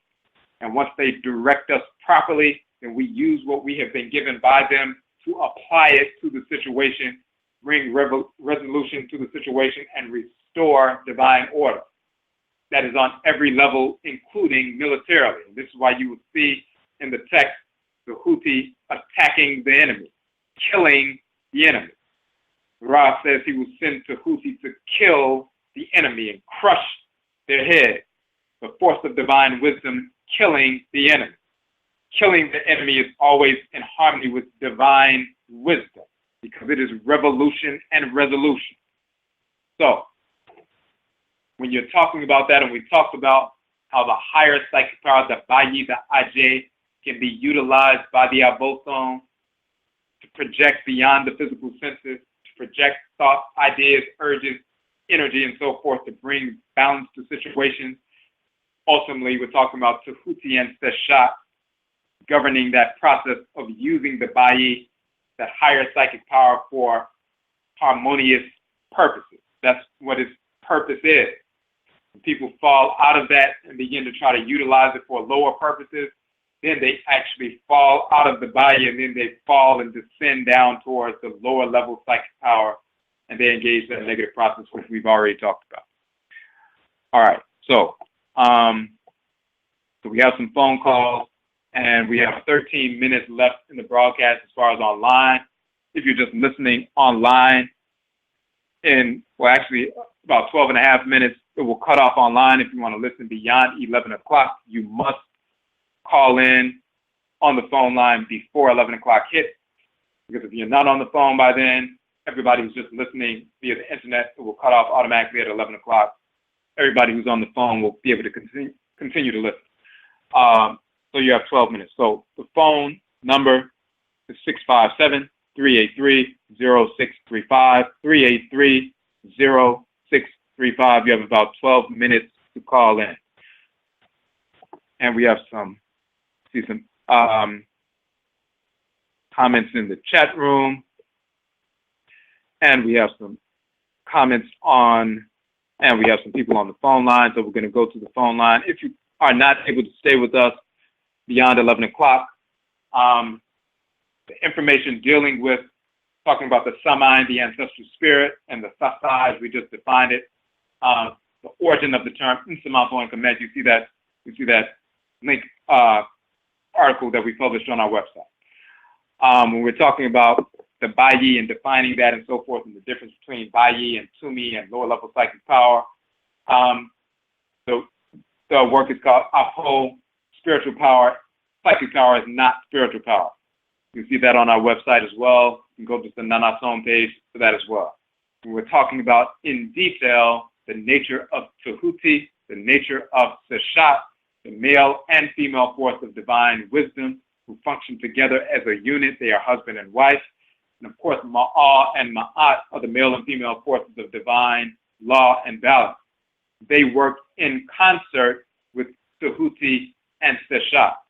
But there's a difference between the two. Of course, the male divinity, Ma'al, most people don't talk about. We did an entire broadcast on him and showing his relationship to Ma'at. You can download that broadcast, of course. And we've also done broadcasts specifically on Tehuti and Seshat themselves. A couple of them, as a matter of fact. That information in detail is in our book, Madanechi, Divine Law, Love, and Divine Hate, the two poles of divine order. In part 3 of that book, we deal with that. So you can go to our Nhoma page on the website, the publications page. All of our 16 books are free downloads on the website. So you can download those 16 books. But then we also have the soft cover versions of our book that range between $8 and $11. If you'd like to purchase those, you can do that. Any order of 10 books or more, it's automatically 30% off. We also have a Nokwadefo distributor program option if you would like to become a distributor of our soft cover book so you can generate income for yourself. You'll be working independently as an entrepreneur, and you're not working for us, you're working for yourself, purchasing the books wholesale and selling them retail. We have that option as well. So if anybody needs to work to generate income, we should have mechanisms within our community where people have an option, and we have that option. And we have individuals who are distributing already. So you can check that out. You can go to the Nhoma page, publications page on the website, and these are the documents from which we were talking about tonight. So let's get on the phone line real quick, and we'll put a link in the chat room as well. Okay, on the phone line, the Chiawo number 3402. You had a question or a comment? Yes, how you doing?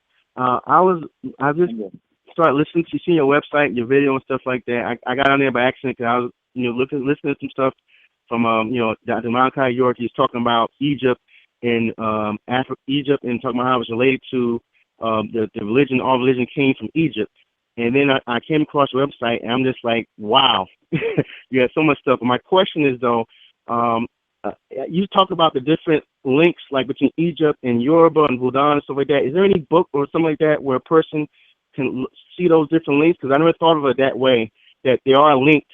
The different deities and stuff are linked, and I never thought of it that way until when you said it. I looked at your website, and you said it. I listened to your videos on YouTube, and that's when it hit me. That makes so much sense. Almost definitely. So I appreciate that. Appreciate you checking out the information. So, for example, we always recommend this, the Kuku Tuntun, the Ancestral Jurisdiction that we published that a few years back. That's one of the books on our website. We always recommend that one first. Of course, the ebook version you can download for free. The softcover version is like $10. We talk about the cosmological foundation of creation. We talk about the nature of the deity and their relationship to us, the nature of the ancestresses and ancestors and their relationship to us, the nature of the nature spirits and their relationship to us, the visions of the spirit. But then we also talk about how Jesus and Moses and Muhammad and these characters didn't exist, but we also show the connections in that book between the different ancestral religious groups.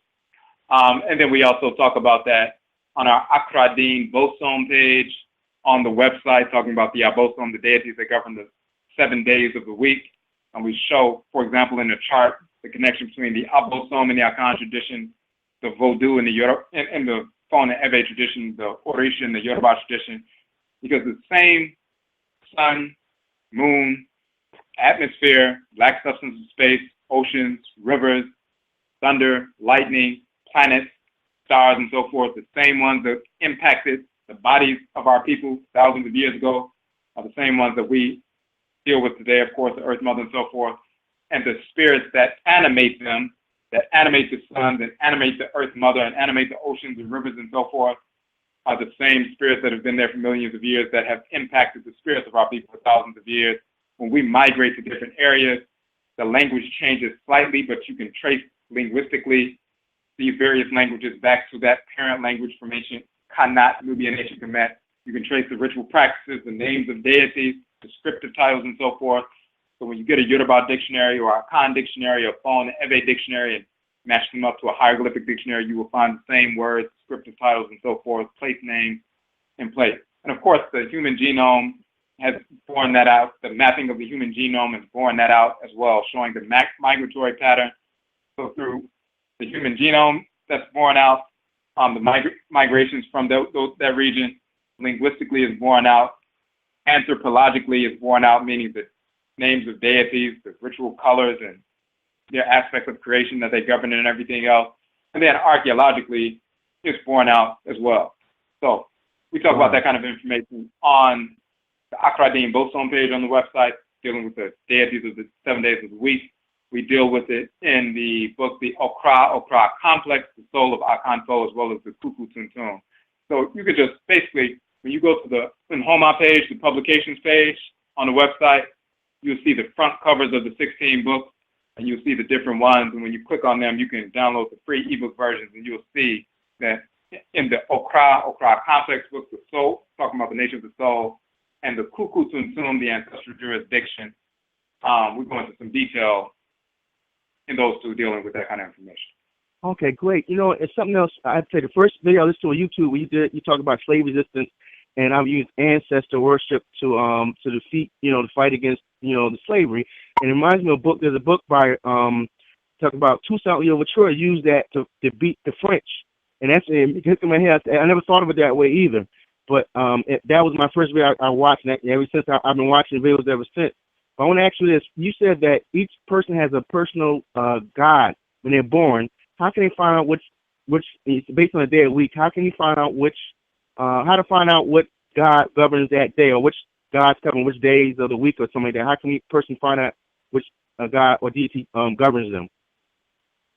Okay, so now there are differences with regard to approach in the different ethnic groups, even though we're all very similar, but certain things are different. Just like physiologically, we're all similar, but because we've diverged over thousands of years, there are slight differences. Like you may be able to eat some squash or something, and somebody else, they're allergic to it. And you may even be in the same family, but there are slight differences. And the same thing with our cultural expression. So our Akan people forge a specific relationship with the Abosom so that we come through the 7-day week, and because of the divinity that we were assigned to pre-incarnation, we'll be born on the day of that divinity as an indication of what took place pre-incarnation. That's the specific agreement we forged with the Abosom. The Yoruba have their own method of getting to the same result, even though they don't use a 7-day week, but they still get to the same result. They find out what Orisha governs their Ori. They have divinatory practices, and Akan have divinatory practices as well. Everybody has that. They have their own way of doing that, and the Phone and Ebe people, and everybody has their own way. So everybody doesn't do the 7 days a week.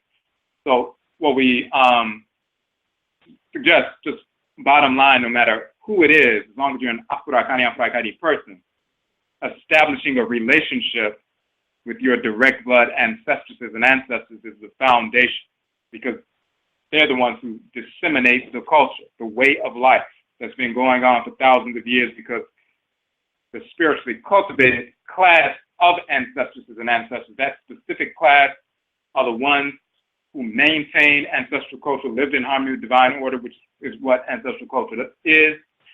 And because they maintained that living in harmony with divine order, they were given the capacity and the responsibility by the Supreme Being to direct their direct blood descendants into living in harmony with culture on our specific blood circle. Because again, the way you align with these forces in nature will be different than the way, say, a Yoruba does in relationship to an Akan person, Fong, Ebe, Fong, or whatever.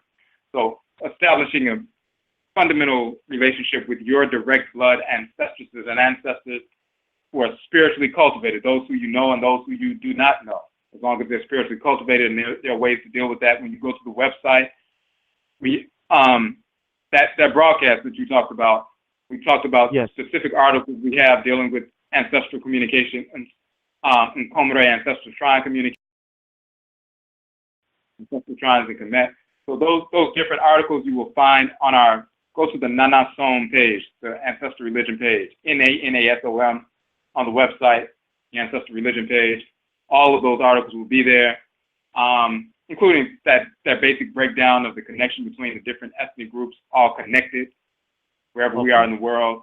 And then talking about that ancestral religion founded upon communicating with the ancestors and therefore then you'll begin to learn directly from them. You can find out directly from them and get confirmation about what group you come from, and then you move forward in that fashion. Okay, and then you can send us an email as well. Send us an email as well if you have some questions. Well, the email, okay, the one that's online, okay. All right. My last question is there a way, like, to use this information, like, can we, say, heal ourselves, like, say people have pressure problems or diabetes, whatever problem they have, is there a way to use this knowledge to heal ourselves? I guess, I used to read about chakras, years ago, and stuff like that. I know Dr. George talk about chakras and stuff like that, and then I used to read about it, but, the Kundalini and all that stuff, I never really messed with that stuff. But is there a way a person can heal themselves? Because I know in your article, I read one of your books, you talk about clairvoyance and clairaudience and stuff like that, and like those like so-called sixth senses that people have.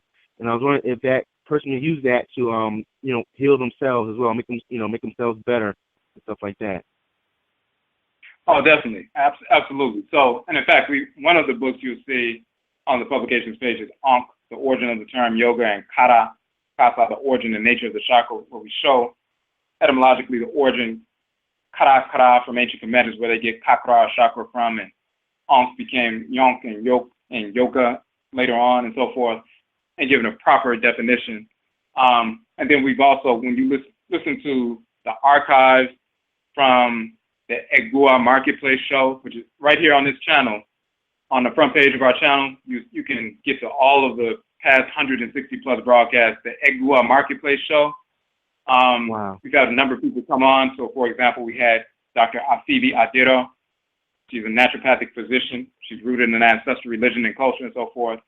We've had Reiki Kajara Nia Ya Nebethet, who teaches Ra Seki, which is Kemetic Reiki.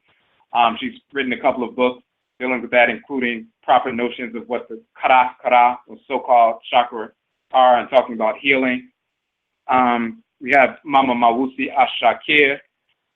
She's a healeress, certifies people in herbalism, rooted in ancestral culture and so forth. So all of their websites are on our page. All of their 2-hour interviews, links to their websites and links to their interviews and all of that is on the page, so you'll learn about that healing aspect as well. And you can access their products and services as well. Okay, great. I have to say, you're awesome, brother. I don't know how I found you, but I was on YouTube. Next thing I know, I'm hearing you talking about the slave resistance, which was just awesome. Because I never thought of it that way, and it's just awesome. And I thank you for taking the time to listen to and answer my questions tonight. Thank you very much. Medate, and we really appreciate that. Appreciate the call. That's it. Thank you.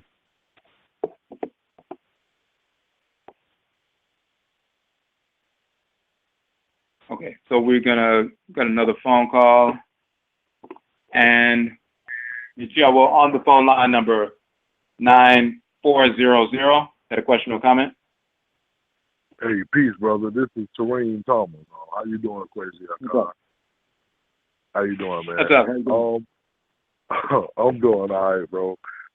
I'm actually, interested in this, like I bought a book and everything about the, voodoo and everything. Like I'm really trying to get into it. Hold on. Can you speak up a little bit? Your voice went kind of low. I couldn't hear what you were saying at the last. Oh no, I was just trying to say that I'm really trying to get into it, but I'm approaching, like voodoo and hoodoo. I'm approaching it cautiously, mainly because I don't really know where to start or how to do it or how to really get into it. So I just have a couple of questions, and I got on the line late. I'm just getting off work, so I got off the line late. So you probably answered the questions. I usually follow you and everything, but I just wanted to ask just a couple of questions, man, if I will. No, that's cool. The first question, okay. The first question I have about, like voodoo, when we get into it, do we control what we want to do, or do the deities tell us what? Like say, if I wanted to do voodoo, practice voodoo to become a healer or something, like the brother that was, just on the line, do I, saying that, that's what I want to do and the deities work with me through that, or do they tell me that, no, you're not going to be a healer, you're going to be a root worker or something like that? You see, you understand what I'm saying, brother? Right. So now, actually, it's right down the middle of what you're saying. So you wouldn't come in and say, well, hey, I'm doing this and this is what I want to do. Or on the other hand, it wouldn't be like you maybe should be doing something, but Dave's like, no, you can't do that. You're going to have to do this. Actually, it's in between. Before you come into the womb, when you're just like your ancestresses and ancestors right now, like great-great-great-grandparents and so forth, before, if you copulate with your wife and you draw, have a child and draw a spirit into the womb, one of those ancestors or ancestresses, their spirit will be drawn into the womb. But before that happens, they will be drawn to Inyamewa, and Inyame, the great mother, great father. In Yoruba, that's, Olokun and Olorun, Omawu and Lisa and Vodun, the great mother and great father. They will be given a kra, a soul, a divine consciousness, a divinity to dwell in the head region of their spirit, and encoded within that, their spirit's brain is the function that Inyame says, you're to operate as this kind of cell within the great divine body. So it's already encoded within the head, the spiritual head of the individual. Then they're sent into the womb. So then when your wife becomes pregnant, 40 weeks later, the baby is born, what their function is as a cell within the great divine body is already encoded within their physical brain and spirit's brain, the crop. So as they're growing and developing, just like we grow and develop, you start having inclinations towards, I think I want to do this. And the reason why you're having those inclinations is because it's really buried in your crowd, seated in your head in the beginning. So then you start asking questions. You go to the Nsamanfo, you go to an elderess, Nsamanfo, eventually a bosom, and say, well, I'm feeling like I need to be a healer or whatever, or I feel like this. And then they confirm it for you. They're like, well, the reason you're feeling like that is because that is what was placed in you by Inyame. And now here's the best way that you should do it based on the specific clan you come from. Whereas some other clan may heal in a certain way because the clan that you come from, the things you've been through over hundreds of years, and your people where they migrated and kind of food they ate and everything else, there's a specific way that you all heal that's most effective for you all. So it's right down the middle. You're given the function by the Supreme Being. The Abosom and the Nsamanfo know what that function is. So when you start stirring and feeling that's what you need, then you end up going to them and they clarify it for you and then put you on the right track on how to affect that. That's well put, man. I understand now. I understand that. And I don't know if this is kind of sort of, the same question, but I was reading your book about the hoodoo people. And I was reading that, on my little free download and everything, and it was saying, you were saying in it where one has to have the capacity to be a root worker or practitioner or whatnot. So, my question is, how do you obtain that capacity? Or is it in humbleness, or a certain ritual or anything? How does one obtain the capacity to actually be in what you were saying, like the spiritual realm instead of like the lower muscle realm? You understand what I'm saying? Because you were talking about a spiritual realm, a higher realm, and you were talking about like a lower, just like, physical, muscular type spirituality or whatever, like pseudo. How does one obtain the capacity to be in the real, dealing with the real Odorisha instead of dealing with just, your cry consciousness or whatnot. Right. So now, as Afuraitkaitnit people, we are, because we have a Kra, our soul, divine consciousness, and because we have the energy of Ra and Rad moving through us, we are born with the capacity. And of course, no other group does. The only time we fall out of that capacity is when we start following disorder and lust and perversity, and we make ourselves repulsive to the ABAYISEM, make ourselves repulsive to the Nsamanfo, and then they separate. They pull back, they fall back because we're engaged in perversity, and then we get repelled just like those magnets get repelled across the table. But we are born with the capacity, as long as we're on a basic, fundamental, straight path and trying to do what's correct, that will unfold even greater when we align ourselves constantly with the ABAYISEM that is governing us. But the only time we fall out of that capacity is when we engage in disorder. We engage in disorder and perpetually and remain in that and grounded in disorder, then we make ourselves repulsive to the spirits of order. But outside of that, and that's not just talking about, making the common mistakes that people make out of ignorance and stuff like that. We're talking about people who, engage in nonsense, criminal type stuff and just kind of keep doing it. So, right. But once most people don't do that. So we're basically, born with that capacity. Yeah, okay. Right. And one more thing. Do you believe in karma, brother? You believe in the actual, like, what goes around comes around, type deal? 'Cause the reason why I was asking is because I was wondering, too, also, like, if, we use, our ancestral religion, if we use, voodoo or whatever to eliminate whites and their offspring, will that or can that in turn come back on us in retrospect? I see what you're saying.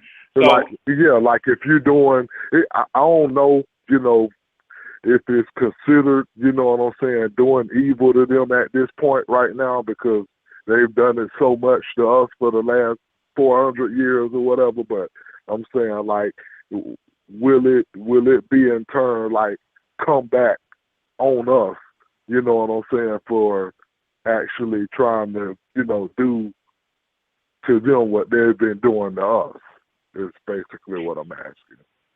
I see what you're saying. So what we would be doing is not doing to them what they've been doing to us. What they've been doing to us is engaged in disorder. When we move forward to eradicate these cancerous cells, what we're doing is restoring order. So it's no different than cancer cells eating up and attacking your liver and everything else. And once the immune system cells come, the karma, and we talk about that in the real sense, even the root of the term and everything in our article, Overcoming Transcarnational Suffering. So you can check that out. But when the immune systems come and lymphatic system cells come to kill the cancer cells, isolate them and kill them, that's the karma that the cancer cells, that karmic relationship that they developed and the karmic repercussions that they are feeling because they brought disorder. The body is designed to operate within harmony with divine order. So if disorder manifests, there's a mechanism there to shut it down and eradicate it. We are the immune system cells that we eradicate the cancer cells so that we can restore order. And the only thing that will come back to us is order. If we dwell in disorder, then yes, we will keep, receiving disorder. But when we begin to restore order, what we will receive is order. We've been around for tens of thousands of years living in harmony with order. When we make mistakes, we realign ourselves and keep going in an orderly fashion. When we step outside the culture and begin to engage in disorder, interacting and interfacing with these crackers and so forth, then we fall into disorder, and this is the problem. So when we get back in harmony with order, that's quote-unquote good karma. Bad karma is when you're engaged in disorder. Exterminating your enemy, exterminating cancer cells, that doesn't create bad karma. That creates good karma, meaning you're restoring order. The rest of the cells of the body are never upset when the immune system and lymphatic system cells kill cancer cells. They only rejoice because they're actualizing their divine nature. Okay. Right. Okay. Yeah, that's what's up. And one more question before I go. One more question, sir. Right now I'm in the process of starting my own little paku or study section with a couple of brothers around the neighborhood, if you will. And it's prevalent and popular among our people. And I just want to ask you, is smoking weed and stuff like that, is that really, really bad? That's really gonna keep us from, I guess our full potential of practicing, our, non-song or whatnot? Yeah, it's a couple of brothers that I deal with. That do smoke, and I just wanted to know, because I do follow you, your teachings and everything, and I just wanted to know, is that crippling us for real, or is it just, Yes, it is crippling us for real. This is why the whites now spring up, decriminalizing marijuana first, and they're going to decriminalize cocaine and heroin and everything else. Just like they're making quote-unquote gay marriage, this sexual marriage legal. This has all been part of that plan. So we did an entire broadcast talking about overcoming alcohol. Akumasa, we have our substance abuse abstinence ritual method called the Kum method, utilizing ancestral religion to overcome, addiction to alcohol and marijuana and other drugs and so forth. We did an entire broadcast on that method and the foundation, the philosophical foundation undergirding that. Physiologically, of course, melanin-dominant people suffer more from smoking and drinking and, using cocaine and everything else because those substances bind with melanin, create a hybrid, and then we become hooked quicker and stay hooked longer. Physiologically, smoking weed, there's more carcinogens in weed smoke than it is in regular cigarette smoke. It widens the synaptic cleft in the brain, meaning the space between neurons, synapses. It takes the information longer to travel across. This is why people smoke and they become hazy and dizzy and so forth, because the gap, the cleft, the space between neurons is widened. So anything that you put in your system that causes you to become dizzy and fuzzy and so forth, you're poisoning yourself. If somebody gave you some bottled water and you drank it and you started feeling the same way you felt if you were smoking, you would say somebody's trying to poison you. But if they give you something that's burning and say, take that, and you're like, oh, okay, this is weed. They're trying to poison our people. And they know, number one, that it's going to poison our lungs. It attacks melanin-dominant people. It destroys our brain cells. It also attacks the sperm and ovum cells. Makes people more susceptible to disease such as asthma and things like that. Even in the womb, you weaken your sperm cells, weaken the ova cells and so forth, ovum, and therefore children are born more susceptible to developing asthma, which has exploded in our community over the past 15 years. So a number of different things physiologically, but also spiritually. When you take in substances like various drugs, you're no longer able to sanction all thoughts, intentions, and actions with complete control. And when you lose that complete control, whether someone is drunk or high or whatever, not just reaction time when you're driving, but sanctioning different thoughts streaming in, projections streaming in, people who are dealing with lower level psychic power and so forth, who project and constantly trying to control and manipulate discarnate spirits and so forth and utilizing them, they make people, you become more susceptible to the influences of such discarnate spirits. This is why they call it alcohol spirit, because it weakens your capacity to sanction thoughts, ideas streaming in, and these discarnate spirits have influence now. So all these different things the white narrow spring know attacks us physiologically as well as spiritually, weakens our defenses, makes our spiritual immunity weaker and compromised, and then we're susceptible to be, influenced by others. So we did a whole broadcast on that, the Akumasa broadcast, and you'll see that on the Okay, and is it also y'all wrote a book on. You wrote the book on it and everything also. Well, I would say when you look at the Akumata, we'll talk about there's a specific journal, the Nkwamua Whole Life Journal, and we touch on the piece dealing with melanin there, and then we had a couple of separate articles where we talked about abatum or melanin and how drugs attack melanin, as well as the whole piece dealing with us being compromising our spiritual immunity. So there's a couple of articles there, and we cite those in that video. And then the Nkwamua Whole Life Journal, in one of the sections, we deal with substance abuse abstinence in a summary fashion. But when on that broadcast, we go into it in detail. Okay. All right. Thank you, Brother Crazy, man. Like always, man, you've been a major help to the community, man. I really appreciate you, bro. Midase, we appreciate that. Appreciate the call. Midase for your support as well. All right. All right, that's up. So, all right, so it is 11:20. We're going to have to end it here. I know we had a couple more phone calls. Send us an email for the questions or the comments that you have, or hit us up on the Facebook, or hit us up on our Ning site, the Afuraitkaini.Ning.com, our separate social network that's private, is separate from Facebook. We are on Facebook, Kwesi Akan or ODWIRA or Afuraitkaitnit. You can connect with us on Facebook. We have an Akan Nanasom group on Facebook as well, but we also have our own private social media network for our own people, Afuraitkaini.Ning.com. Of course, it's named after the book Afuraitkaini, The Origin of the Term Africa, that we published, proving the origins of that term. But it's on the Ning platform, so of course we need to have our own independent outlet. Whites and Offspring will shut down Facebook and Instagram, or whenever they feel like it, because they say you said something too racially charged or whatever. We need to have our own, sites that are a little bit more autonomous. So you can join us there, but you can also send us your questions and comments there as well. If we didn't cover, and we see we had a few phone calls left over that we weren't able to get to. We will be back on tomorrow for Egua Marketplace.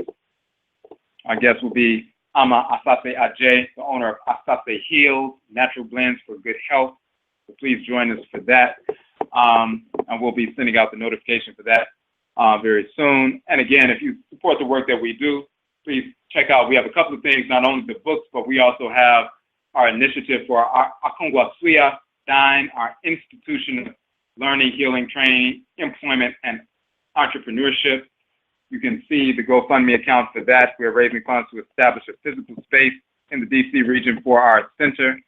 We've had our institution for a number of years. We're from Chicago. We've been in DC for the past 6 years. So we want to establish a physical space, permanent space in the DC area for the institution, so we can expand our classes, of course, they will all be free. We'll be doing the broadcasting there. The publishing arm, we'll be able to hire people in the publishing arm as well for the printing and shipping and so forth. So employment opportunities there.